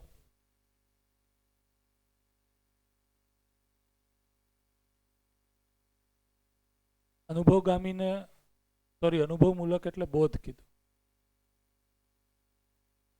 અને આપણે કોમન રાખવું હોય તો આમ રાખીએ. અવધારણા બોધ કહીએ. અનુભવગામી છે એમાં અવધારણા આવશે.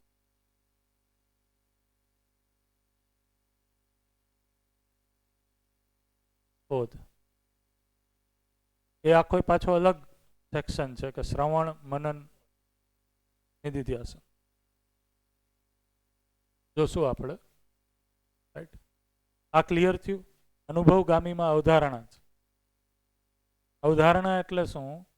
તો અસ્તિત્વ સહજ વાસ્તવિકતાઓ જેવી છે એની એક ધારણા, પરિપુષ્ટ અનુમાન, અનુમાનની પરાકાષ્ઠા કે અસ્તિત્વ છે એ આ જ છે એ મારી અંદર સ્વીકાર થઈ જવો, એને કીધું અવધારણા.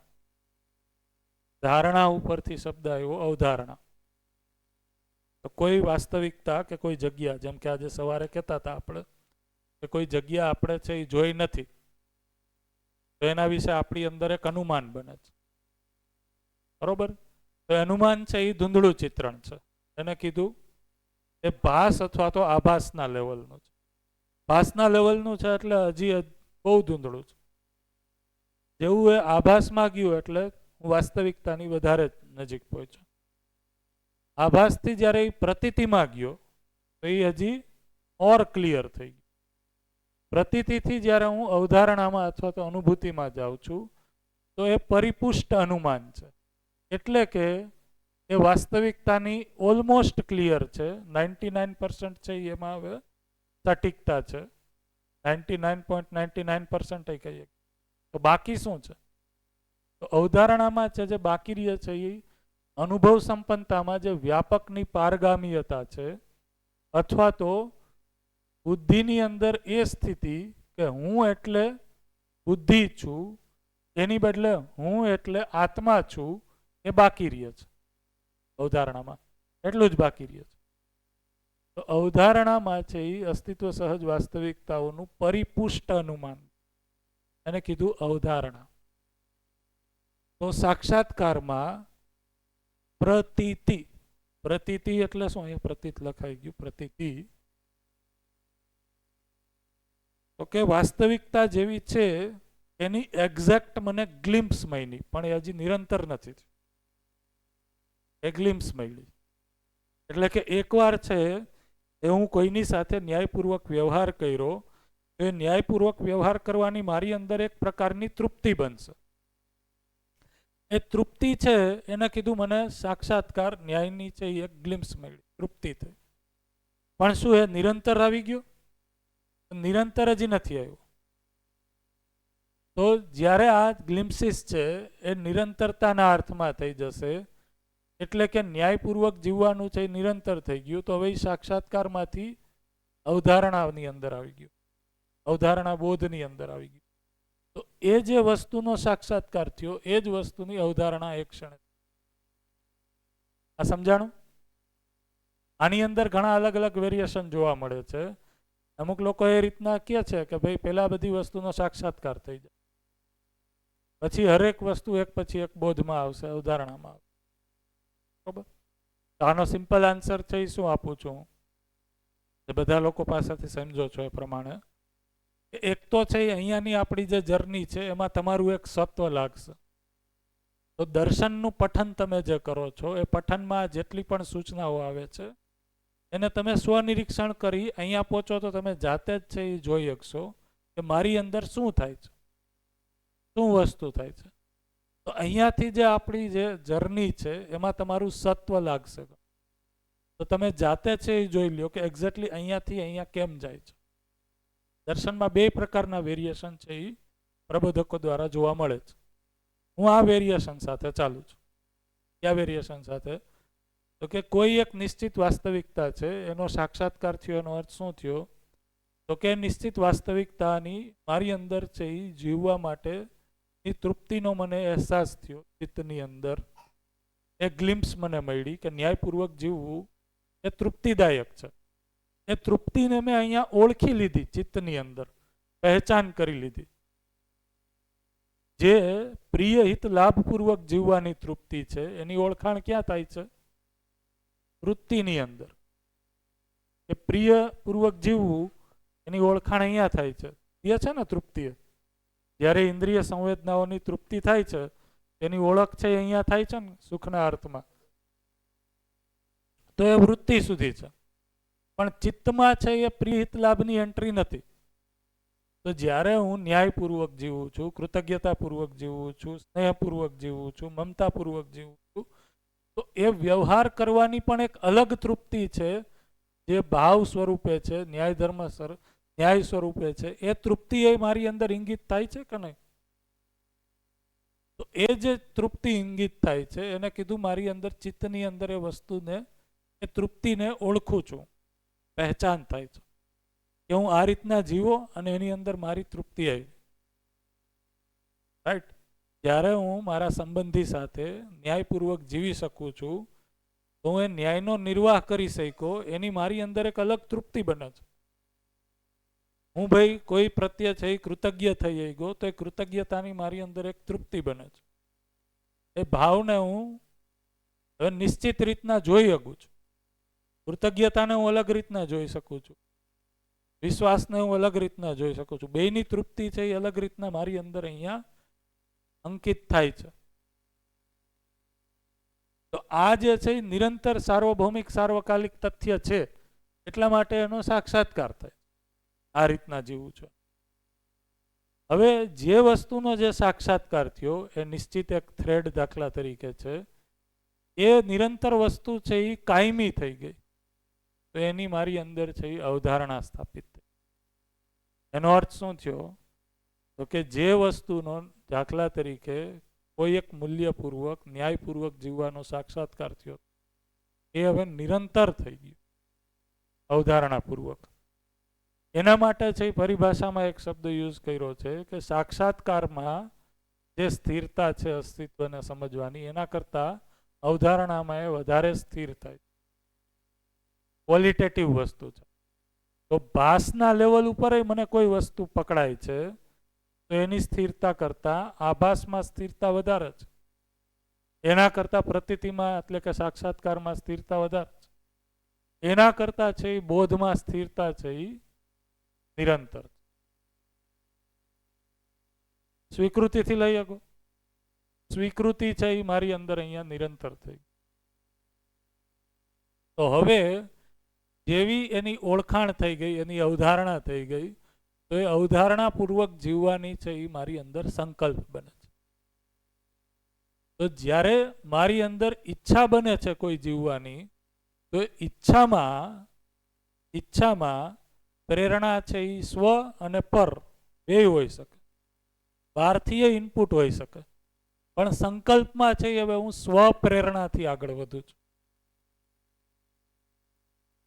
કારણ કે ન્યાયની છે એ મેં મારી અંદર છે એ તૃપ્તિને અહેસાસ કરી લીધો, જોઈ લીધો, એ ઉદાહરણા બની ગઈ મારી.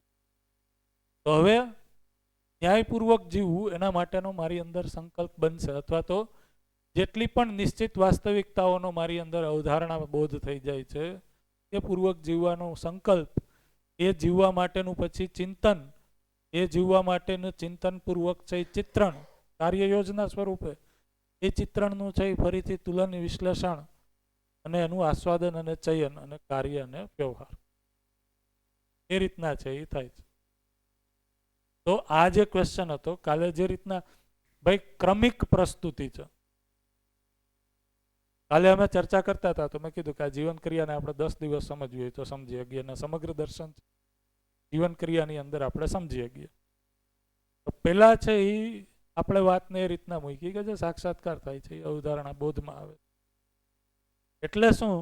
તો કે જે વસ્તુ સાક્ષાત્કારમાં ગ્લિમ્પ્સના સ્વરૂપે હતી, એ ગ્લિમ્પ્સ જ્યારે નિરંતર થઈ ગઈ એને જ કીધું એ અવધારણા.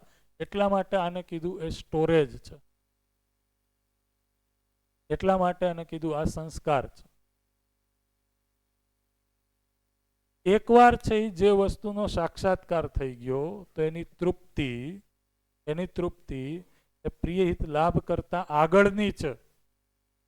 એટલા માટે હું એના માટે પ્રયાસ કરીશ જ. એ તૃપ્તિ કઈ રીતના પાછી મળે, તો ન્યાયપૂર્વક જીવવું એના માટે મારો પ્રયાસ થશે. તો એ પ્રયાસ કરતા કરતા કરતા છે મારી અંદર કોઈ સમયે એ નિરંતર થઈ ગયું. એનો અર્થ શું? કે હવે અવધારણામાં આવી ગયું. એ અહીંયા બુદ્ધિની અંદર સ્થિર થઈ ગયું સંસ્કાર સ્વરૂપ. હે આ જીવનની ખરી કમાણી થઈ ગઈ. જીવનની ખરી કમાણી શું છે? તો સંસ્કાર છે. પરિચય શિબિરમાં આ રીતના કહેતા હોય ઘણી વાર કે કાંઈ લીધા વિના આવ્યા હતા ને કાંઈ લીધા વિના જવાના છે. હકીકતમાં શું છે? હકીકતમાં છે એ કોઈ સંસ્કાર નિશ્ચિત છે એ લઈને હું આવ્યો જ તો જ્યારે એ સંસ્કારની દિશામાં હું વધારે આગળ વધ્યો તો એને વધારે એનરીચ કરીને ગયો. આ વસ્તુ છૂટી જશે. બોલ. થોડી ક્લેરિટી જોતી હતી. બોલો. સાક્ષાત્કાર સુધી ન્યાયને સમજવા માટે થોડી ભાસ, થોડો આભાસ, એમ કરતા પ્રતીક, એમ કરતા એ રોટેશન ન્યાયનું આવર્તનશીલતા વધતી જાય. આજે ન્યાયની શરૂઆત કરી, આજે 2 મિનિટ થઈ, અભ્યાસ થઈ ગયા પછી 5 મિનિટ કરતા સાક્ષાત થઈ જાય. એની નિરંતરતા લાવવા માટે જ અવધારણા કાર્ય કરવા, પછી જ અવધારણા સેટ થશે, પછી એની નિરંતરતા આવશે. એવું બની તો બરાબર છે કે ફેરફાર થાય છે? એટલે તમે એવું કહો મારો છો પ્રશ્ન, ગઈકાલે જે આવર્તન ભાવનાબેન, ત્યારે એ રોટેશન હતું ન્યાય સમજ, અને એ સાક્ષાત્કાર સુધી રોટેશન, ત્યાં તો પછી આ જ છે. વસ્તુ આવી ગઈ, અવધારણા પાકી, અવધારણા બોધે થઈ ગયો, પછી જ સંકલ્પ માટે બીજી ન્યાયને સમજવા માટે આની કરતા કઈક વધારે છે. એના માટે અભ્યાસ શરૂ એમ અવધારણા પૂરી.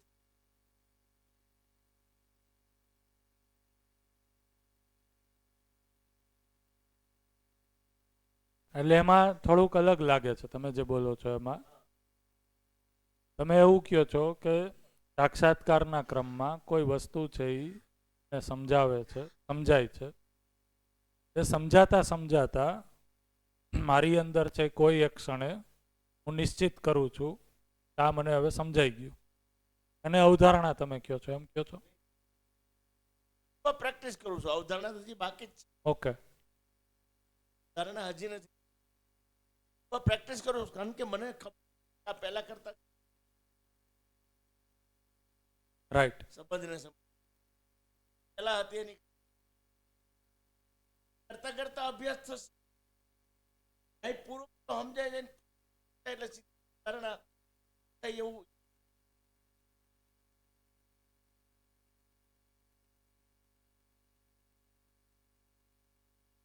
બોલો કે હું ક્યાંથી એક્સપ્લેન કરું, મને સમજ. હા, એટલે મને એવું લાગે છે કે આ જે રૂપગુણવાળો જે છે ને એ 4.5 ક્રિયામાં એ પ્રધાન હોય, એમ રૂપગુણ પ્રધાન હોય. સાક્ષાત્કારમાં જઈએ એટલે સ્વભાવની ક્લેરિટી 99.99 કાં તો 100, જે આપણે કહીએ એ પ્રમાણે. પર્સન્ટેજમાં તો આને નહીં સમજી શકાય, ક્વોલિટેટિવ છે. ક્વોલિટેટિવ છે, એટલે કારણ ગુણાત્મકને નંબરિંગમાં સેટ કરવું અઘરું કામ છે. પણ આપણે એમ આપણી ભાષામાં કહીએ કે ભાઈ એને સ્વભાવ લેવલની એકદમ ક્લેરિટી છે, પણ ધર્મની આંશિક ક્લેરિટી છે. ધર્મમાં મતલબ વ્યવસ્થામાં ભાગીદારી, પદાર્થ, પ્રાણ, જીવ અને 4ની ખબર પડી ગઈ, પણ 4ની 100% જે ઇન્ટરલિંક છે એ 100% ક્લેરિટી નથી આવી. અને જ્યારે એ વસ્તુ વારંવાર ચિંતન થયા કરે, એટલે મતલબ જેમ જેમ જે વસ્તુનું આપણે મનન કર્યા કરીએ તો એ પ્રમાણે આપણને એટલી ખબર પડી જાય અને એ પ્રમાણે જીવવામાં આવે છે, એટલે થોડું એ ઠોસ થાય છે. તો અવધારણાની અંદર એ વસ્તુમાં ધર્મની ક્લેરિટી વધારે આવી જાય છે. એટલે ધર્મ 99.99 જેટલો ક્લિયર, મતલબ મોસ્ટ ઓફ ધર્મ સુધીથી ક્લેરિટી આવી જાય છે. પછી વારંવાર એની સાથેની એક જીવવામાં સ્વીકૃતિ બનતી જાય છે. એમ પછી ધર્મથી આગળ અસ્તિત્વ, સહઅસ્તિત્વ છે, મતલબ સત્યનો બોધ થાય છે. ધર્મથી આગળ સત્ય લઈશું આપણે, તો સત્યની જે ક્લેરિટી આવે છે આત્મા લેવલે આવી જાય છે. અને એ જે ક્લેરિટી આવે છે એમાં પછી થોડી સૂક્ષ્મતા એ આવે. અહીંયા જે વેરાયટીઝ હતી, રૂપ, ગુણ, પછી સ્વભાવ ને ધર્મ, એમ સૂક્ષ્મતા વધતી જાય છે. એટલે વધારે વેરાયટીમાંથી એ થોડું કહેવાય ને એનું વર્ગીકરણ થતું જાય છે. મતલબ વધારે વર્ગીકૃત છે, શબ્દો મને પ્રોપર નથી મળતા, કે જે ફેલાયેલું છે એ ફેલાયેલી વસ્તુ 4 અવસ્થામાં ક્લિયર થઈ, પછી 4 અવસ્થાઓ એકબીજા સાથે ઇન્ટરલિંક ક્લિયર થઈ ગઈ, એ બુદ્ધિ લેવલે ક્લેરિટી આવી ગઈ, અને એના પછી એ 4 અવસ્થાઓના પણ મૂળ તત્વમાં વ્યાપકમાં સંપૃક્ત જડ અને ચૈતન્ય ઇકાઈ છે. આ વસ્તુની ત્યાં આપણને દેખવામાં આવી ગયું, દ્રષ્ટાપદ તરીકે દેખવામાં આવી ગયું. એટલે એ વસ્તુ થઈ કે છેલ્લે સત્ય, જેવું સત્ય ક્લિયર થઈ ગયું એટલે એ પ્રમાણે પછી એનો ફેલાવ જ છે. સત્ય ક્લિયર થઈ ગયા પછી નીચે એનો ફેલાવ જ છે, અને એ ફેલાવ જ જોઈએ છે. એટલે અસ્તિત્વમાં બધું જ આપણને ફેલાવ સ્વરૂપમાં દેખાય, તો એને આપણે અનુભવ કીધો. બરાબર છે ને? બરોબર. ઓકે.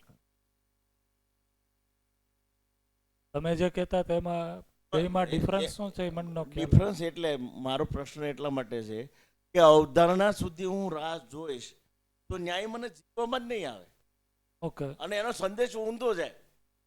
મારે પ્રયત્ન કરવાના છે, ભાસ થશે, ભાસ થશે. અવધારણા પૂરી થાય ત્યાં સુધી ન્યાય મને સમજવાનો જ છે. જીવન નથી એવું ન થાય એટલે ઓકે. ના, એવું તો નથી. હવે એટલે જીવવાનું તો જીવવામાં સ્ટાર્ટ જ ભાસ આભાસ પ્રતિ અનુભવ થોડી થોડી થાય છે. અનુભવગામી વિધિમાં જીવવાનું છે એ અહીંયાથી જ સ્ટાર્ટ થઈ જશે. જો હું અહીંયાથી જ અભ્યાસ નહીં કરું તો અહીંયા તો નહીં જ પહોંચો. અહીંયાની એ એન્ટ્રી છે એ, કારણ કે આ કોઈ બૌદ્ધિક પ્રક્રિયા નથી, આ ખાલી માત્ર વૈચારિક પ્રક્રિયા નથી કે ભાઈ હું ન્યાય ધર્મ સત્યનું તુલન કરું, ન્યાય ધર્મ સત્યનું તુલન કરું. તુલન ત્યારે થશે જ્યારે છે એ ન્યાય ધર્મ સત્ય પ્રમાણે મારો જીવવાનું થઈ જશે, ત્યારે એને કહેવાય કે ન્યાય ધર્મ સત્યના અર્થમાં તુલન થયું. તો જીવવાનું તો અહીંયાથી જ સ્ટાર્ટ છે અનુભવગામી વિધિ. અહીંયા છે એ જે હું પૂર્વક જીવું છું એની તૃપ્તિ છે એ અહીંયા જોવા મળે. એને કીધું એની ગ્લિમ્સ મને જોવા, પણ એ ગ્લિમ્સ છે એ નિરંતર નથી, પણ એ તૃપ્તિનો અહેસાસ તો છે એ ઓળખી જ શકું છું અહીંયા હું. અહીંયા શું થાય છે અવધારણામાં કે એ જે તૃપ્તિ છે એમાં સટીકતા નિરંતરતાના અર્થમાં આવી ગઈ. તો હવે ઓપ્શન નથી રહ્યો કે તો જીવવાનું તો અહીંયાથી જ શરૂઆત થઈ જાય છે. તુલનમાં જ્યાં સુધી હું ન્યાય ધર્મ સત્યને છે એ પ્રાથમિકતામાં જીવવામાં નહીં લાવું, વાતમાં નહીં જીવવામાં, ત્યાં સુધી છે એ સાક્ષાત્કાર નહીં થાય. એ રીતના અહીંયા છે એ આપણે અવધારણા, હવે આમાં છે એ આયે એડ કરી દઉં કે આ રીતના છે એ આ જે નિશ્ચિત વાસ્તવિકતાઓ છે એ બધી એક પછી એક છે એ સાક્ષાત્કારપૂર્વક અવધારણામાં ગઈ. ધારો કે આ નિશ્ચિત વાસ્તવિકતાઓ પૂરી થઈ ગઈ તો જે ક્ષણે અવધારણા પૂર્ણ થઈ એ જ ક્ષણે છે એ અનુભવ થાય છે. એટલે કે બુદ્ધિને ખ્યાલ આવે છે કે મારા કરતા ગુરુ આત્મા સ્વરૂપે છે એ ઉપલબ્ધ છે. તો આત્મામાં છે એ અનુભવ શું? તો કે આત્મા છે એ વ્યાપકની અંદર અનુભૂત થાય છે ત્યારે છે. તો આત્મા છે એ જ્યારે અવધારણા બોધ કમ્પ્લીટ થાય છે તત્ક્ષણ એ જ ક્ષણે છે એ બુદ્ધિ છે એ આત્માની અભિમુખ થાય છે. એને કીધું આત્મા છે એ વ્યાપકમાં અનુભૂત થાય છે. તો આત્મા છે એ વ્યાપકમાં અનુભૂત થાય છે એનો અર્થ શું? તો કે આત્મા છે એ આ જે ખાલી સ્થાન છે એ ઉર્જા સ્વરૂપ છે, ફેલાયેલું છે, વ્યાપક છે, આરપાર છે, એની અનુભૂતિ કરે છે. તો અત્યાર સુધી અવધારણા બોધમાં આ ચારેય અવસ્થાઓ જે મને ક્લિયર થઈ હતી એના માટે ઉર્જા સ્વરૂપ છે એ વ્યાપક છે એ આત્માની અંદર ક્લિયર થાય, અને હું એટલે ખરેખર બુદ્ધિ નહીં આત્મા છું એ ક્લિયર થાય. તો એના માટે દર્શનમાં એવો શબ્દ યુઝ કર્યો છે મેં અને મેરા. તો મેં એટલે આત્મા અને મેરા એટલે બુદ્ધિ, ચિત્ત, વૃત્તિ અને મન છે એ ક્લિયર થાય. તો અહીંયા સુધીની યાત્રા છે એ આ રીતના છે. બોલો, આમાં હજી કાંઈ પ્રશ્ન હોય તો જોવો. ક્લિયર થાય છે? ખ્યાલ આવે છે? છતાંય આમાં છે એ ક્રમવાઇઝ જ છે એ એક વસ્તુ છે એ તમને પચશે. જો અહીંયા છે એક વસ્તુ હું એ કહેવા માંગીશ, પછી તમારો પ્રશ્ન લઈએ. સાક્ષાત્કાર મને થઈ ગયો છે એવું નથી, મારી વાત કરું તો, પણ જે સૂચના છે એ સૂચનાના આધારે સાક્ષાત્કાર બોધ અને અનુભવમાં વસ્તુ શું છે એ પરિભાષાના આધારે અનુમાન જે બને છે એ અનુબંધના આધારે હું બોલું છું. રાઈટ? તો તમે જુઓ કે સૂચના અને અનુમાનના આધારે પણ આ વસ્તુને સટીકતાથી આપણે કહી શકીએ. તો અત્યાર સુધી જે વાત કરી હતી દર્શનમાં કે અનુભવ છે એ અનિર્વચનીય છે, અવ્યક્ત છે, એ છે એ સૂચનાના આધારે વચનીય અને વ્યક્ત થઈ ગયો. વચનીય એટલે શબ્દ સ્વરૂપે આ બધી વસ્તુ આવેલી છે, વ્યક્ત એટલે એનું ભાષાકરણ થઈ શકે છે. રાઈટ? એટલે આચરણમાં તો એ વસ્તુ છે જ, પણ વ્યક્ત એટલે પેલા એનું બોલવામાં, ભાષામાં, અભિવ્યક્તિમાં, અભિવ્યક્તિ, પ્રકાશન અને સંપ્રેષણ. અભિવ્યક્તિ, સંપ્રેષણ અને પ્રકાશન, આ 3 શબ્દો છે. તો આ અભિવ્યક્તિ, સંપ્રેષણ અને પ્રકાશન. તો અભિવ્યક્તિ, સંપ્રેષણ અને પ્રકાશન છે એ શું છે? તો જે જ્ઞાન છે એનું ભાષાકરણ કરવાના સ્ટેજીસ છે. રાઈટ? એને આપણે આગળ લેશું આ 3 શબ્દનો અર્થ પાર્ટ 2 માં, અધ્યયન બિંદુ પાર્ટ 2 માં લેશું આપણે. પણ આ અધ્યયન બિંદુનો જ પાઠ છે. તમે કીધું કે અસ્તિત્વ ઉર્જા છે અસ્તિત્વમાં, બરાબર? તો અસ્તિત્વમાં ઉર્જા કેવી રીતે આવે, ક્યાંથી આવી? વ્યાપક છે એ ઉર્જા સ્વરૂપ. હા, સોરી, વ્યાપકમાં ઉર્જા કેવી રીતે આવે? કેમ કે ઉર્જા તો કોઈક ફોર્સથી લાગુ થતું હોય, ક્યાંકથી આવતી હોય, તો કેવી રીતે ઉર્જા આવી ત્યાં? બરોબર. તો એને આપણે બપોર પછી અસ્તિત્વમાં શું વ્યવસ્થા છે એ સમજવાના છે, ત્યારે આપણે લઈએ. પ્રકાશન, અભિવ્યક્તિ, સંપ્રેષણ અને પ્રકાશન. આટલી થોડી ઘણી જીવન ક્રિયાની ક્લેરિટી પછી આમ જોવા જઈએ, દર્શનમાં જે ગુરુમાં લઘુ સમાયેલું કીધું એ ઉપરથી શરૂ તો અસ્તિત્વ, સહ અસ્તિત્વ એટલે વ્યાપક, ગુરુ, આત્મા એની સામે લઘુ, આત્મા ગુરુ,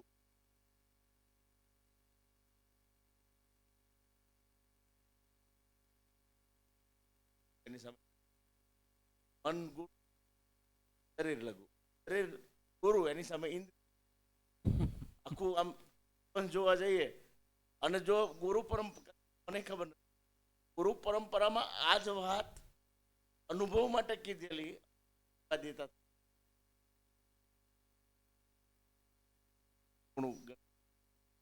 સ્વરૂપમાં નહીં આવી ગયું સ્વાભાવિક. એટલે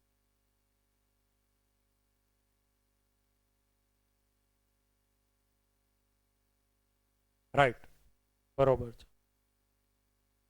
તો જીવન ક્રિયાને છે એ આપણે સમજવાનું ચાલુ રાખશું.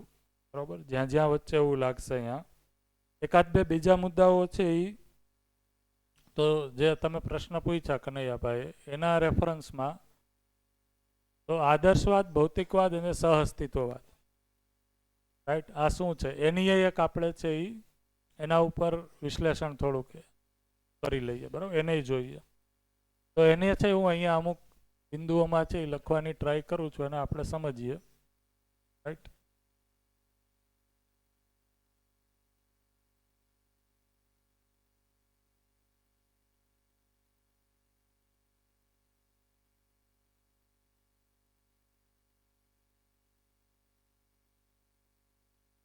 તો નહીં ચાલશે.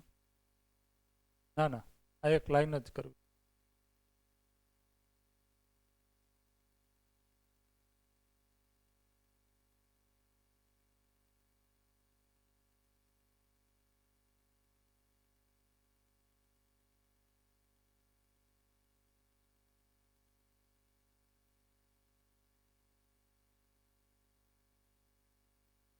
Ready, thank you. તો એક તો આપણી પાસે જે વિચારધારા અત્યાર સુધી છે એને કહીએ તો એ ભૌતિકવાદ છે. આ ભૌતિકવાદ છે એ કેવો છે તો કે તર્કસંગત છે, પણ એમાં પ્રયોજન નથી, એ પ્રયોજન વિહીન છે. રાઈટ? બીજો આપણી પાસે જે વિચારધારા છે એ છે એ આદર્શવાદ છે. તો આ આદર્શવાદને આપણે જોઈએ તો આદર્શવાદ છે એ પ્રયોજન સહિત છે, બરાબર. પણ એમાં તર્કને એન્ટરટેન ન કર્યો. તર્ક કરવાની છે એ મનાય છે, એટલે એને કીધું એ તર્ક વિહીન છે. જો તમે તર્ક કરો છો તો તમે આદર્શવાદ ઉપર છે એ શંકા કરો છો. અને ત્રીજું છે એ અત્યારે આપણી પાસે જે આપણે સમજીએ છીએ સહઅસ્તિત્વવાદ. આ સહઅસ્તિત્વવાદ છે એ કેવી રીતના છે, તો એ પ્રયોજન સહિત ને તર્ક સહિત. ઉલટાનું પ્રયોજન સુધી પહોંચવાના ટૂલ તરીકે તર્કને કરવા માટે છે એ છૂટ આપી છે. પ્રયોજન સહિત તર્ક સહિત છે. જો આને આપણે છે એ વ્યવસ્થિત કેટેગરાઇઝ કરીએ, સમજીએ, કારણ કે બ્રેક પહેલા જે આ ચર્ચા આવી એમાં એક આ પણ ધ્વનિ સમજાણો, પહેલા બધું બરોબર હતું. તો આ વસ્તુ ક્યાંથી આવે છે ખબર? હું એમ નથી કહેતો તમે કહો છો, પણ આ રીતના આપણી અંદર ભાવ બને છે જ્યારે આપણે સમજીએ છીએ. તો એમાં મેં અથવા તો હુંની અવધારણા શું છે એ જોઈએ, સંસાર વિશે શું છે એ જોઈએ, સુખપૂર્વક જીવવાનું કઈ રીતના, એના માટે અવધારણા શું છે, જીવવાનો કાર્યક્રમ એ શું છે, અને એનું સામાજિક પરિણામ શું જોવા મળે છે એ આપણે જોઈએ. તો આને આપણે છે એ ટૂંકમાં સમજવા માટે ખાલી છે એ એક રીતના છે એ આપણે ટેબ્યુલર છે એ સ્ટ્રક્ચર મૂક્યું છે. તો ભૌતિકવાદ છે એ પોતાના માટે મેં એટલે શું કહે છે કે ભૌતિકવાદ તો પોતાને છે એ સંપૂર્ણ રીતના શું માને છે, તો માણસ એટલે શરીર જ માને છે, રાઈટ. તો મારું છે એ સ્વરૂપ ભૌતિકવાદ પ્રમાણે શું છે, તો કે શરીર. આદર્શવાદ છે એ શું માને છે, તો કે એ આત્મા માને. સહઅસ્તિત્વવાદ શું માને છે કે એ માનવ જે શરીર અને જીવનનું સહઅસ્તિત્વ છે એમ કે, અને એ જીવન જ્ઞાન સ્વરૂપે જ્ઞાન છે એ રીતના એને ઉદ્ઘાટિત કરે માને છે. એવી જ રીતના સંસાર વિશે છે એ શું ભૌતિકવાદની માન્યતા છે, તો કે સંસાર એટલે શું છે, તો કે સુવિધા છે અથવા તો સંસાધનનું સ્વરૂપ માને છે અસ્તિત્વને. માણસ માટે સુવિધા છે એ રીતના માને છે. આદર્શવાદ છે એ કઈ રીતના માને છે સંસારને, તો કે આદર્શવાદ છે એ તો સંસારને શું માને છે, કે માયા માને છે, બરાબર, ભ્રમ માને છે, હકીકત નથી માનતો, ભ્રમય કહીએ. અચ્છા, અસ્તિત્વવાદ સહઅસ્તિત્વવાદ છે એ સંસારની શું અવધારણા કરે છે, કે અસ્તિત્વ છે એ સહઅસ્તિત્વ રૂપી એક વ્યવસ્થા છે. એના માટે છે અહીંયા જ્ઞાન આવ્યું સહઅસ્તિત્વ દર્શન જ્ઞાન. એવી જ રીતના સુખપૂર્વક જીવવા માટેની છે એ ભૌતિકવાદની માન્યતા શું છે, કઈ રીતના જીવી શકાય, તો કે ભોગ અતિભોગ બહુભોગ પૂર્વક જીવી શકાય. એની માન્યતા છે એ ભોગપૂર્વક જીવવું. સુખપૂર્વક જીવવાનો કાર્યક્રમ શું છે, ભોગપૂર્વક જીવવું. એવી જ રીતના છે એ આદર્શવાદ છે એ સુખને શેમાં, કે મોક્ષમાં. મોક્ષને કીધું મોક્ષ મળી જાય એ જ છે એ સુખપૂર્વક જીવવા માટેનો પ્રોગ્રામ છે. એવી જ રીતના સહઅસ્તિત્વવાદ શું કહે છે, કે સમાધાન, સમૃદ્ધિ પ્રમાણિત કરી જીવવું એ છે એ સહઅસ્તિત્વવાદ પ્રમાણે છે એ સુખપૂર્વક જીવવાનો કાર્યક્રમ છે. તો ભૌતિકવાદ છે એ જીવવાના કાર્યક્રમ તરીકે આ ભોગ કરવો છે, તો ભોગ માટેનો કાર્યક્રમ શું બને છે? સુવિધા સંગ્રહ. સુવિધા સંગ્રહ કરો, સુવિધાને સંચિત કરો, એ એનો કાર્યક્રમ બને છે. રાઈટ? એવી રીતના છે એ આદર્શવાદ છે, એમાં શું કાર્યક્રમ બને છે જીવવા માટેનો? એ ભક્તિ અથવા તો વિરક્તિ. તો કાંઈક ત્યાગ કરો અથવા તો ભક્તિ, વિરક્તિ, પૂજાપાઠ જે કીધું એ. અહીંયા છે જીવવાનો કાર્યક્રમ શું બને છે? જે છે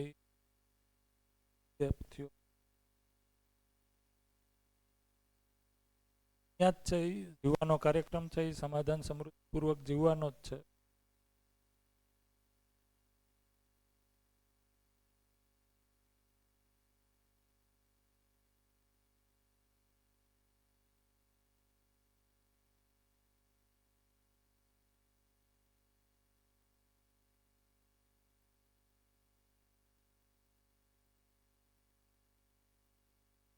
અહીંયા છે માનવીયતાપૂર્ણ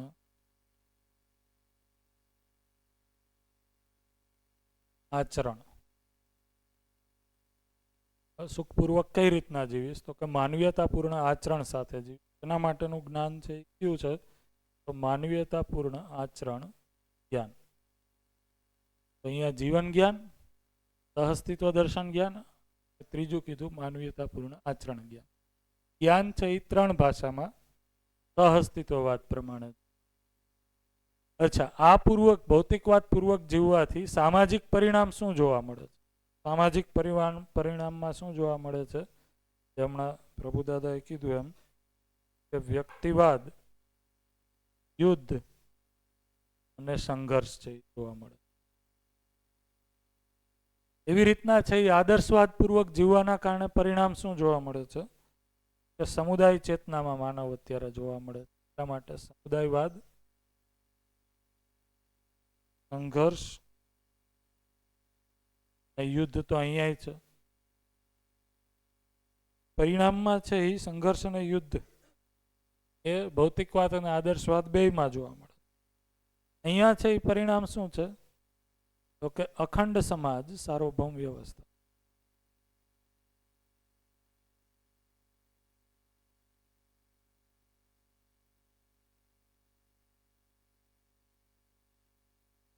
આ પરિણામ છે એ સહઅસ્તિત્વવાદ પ્રમાણે જીવવાના કારણે.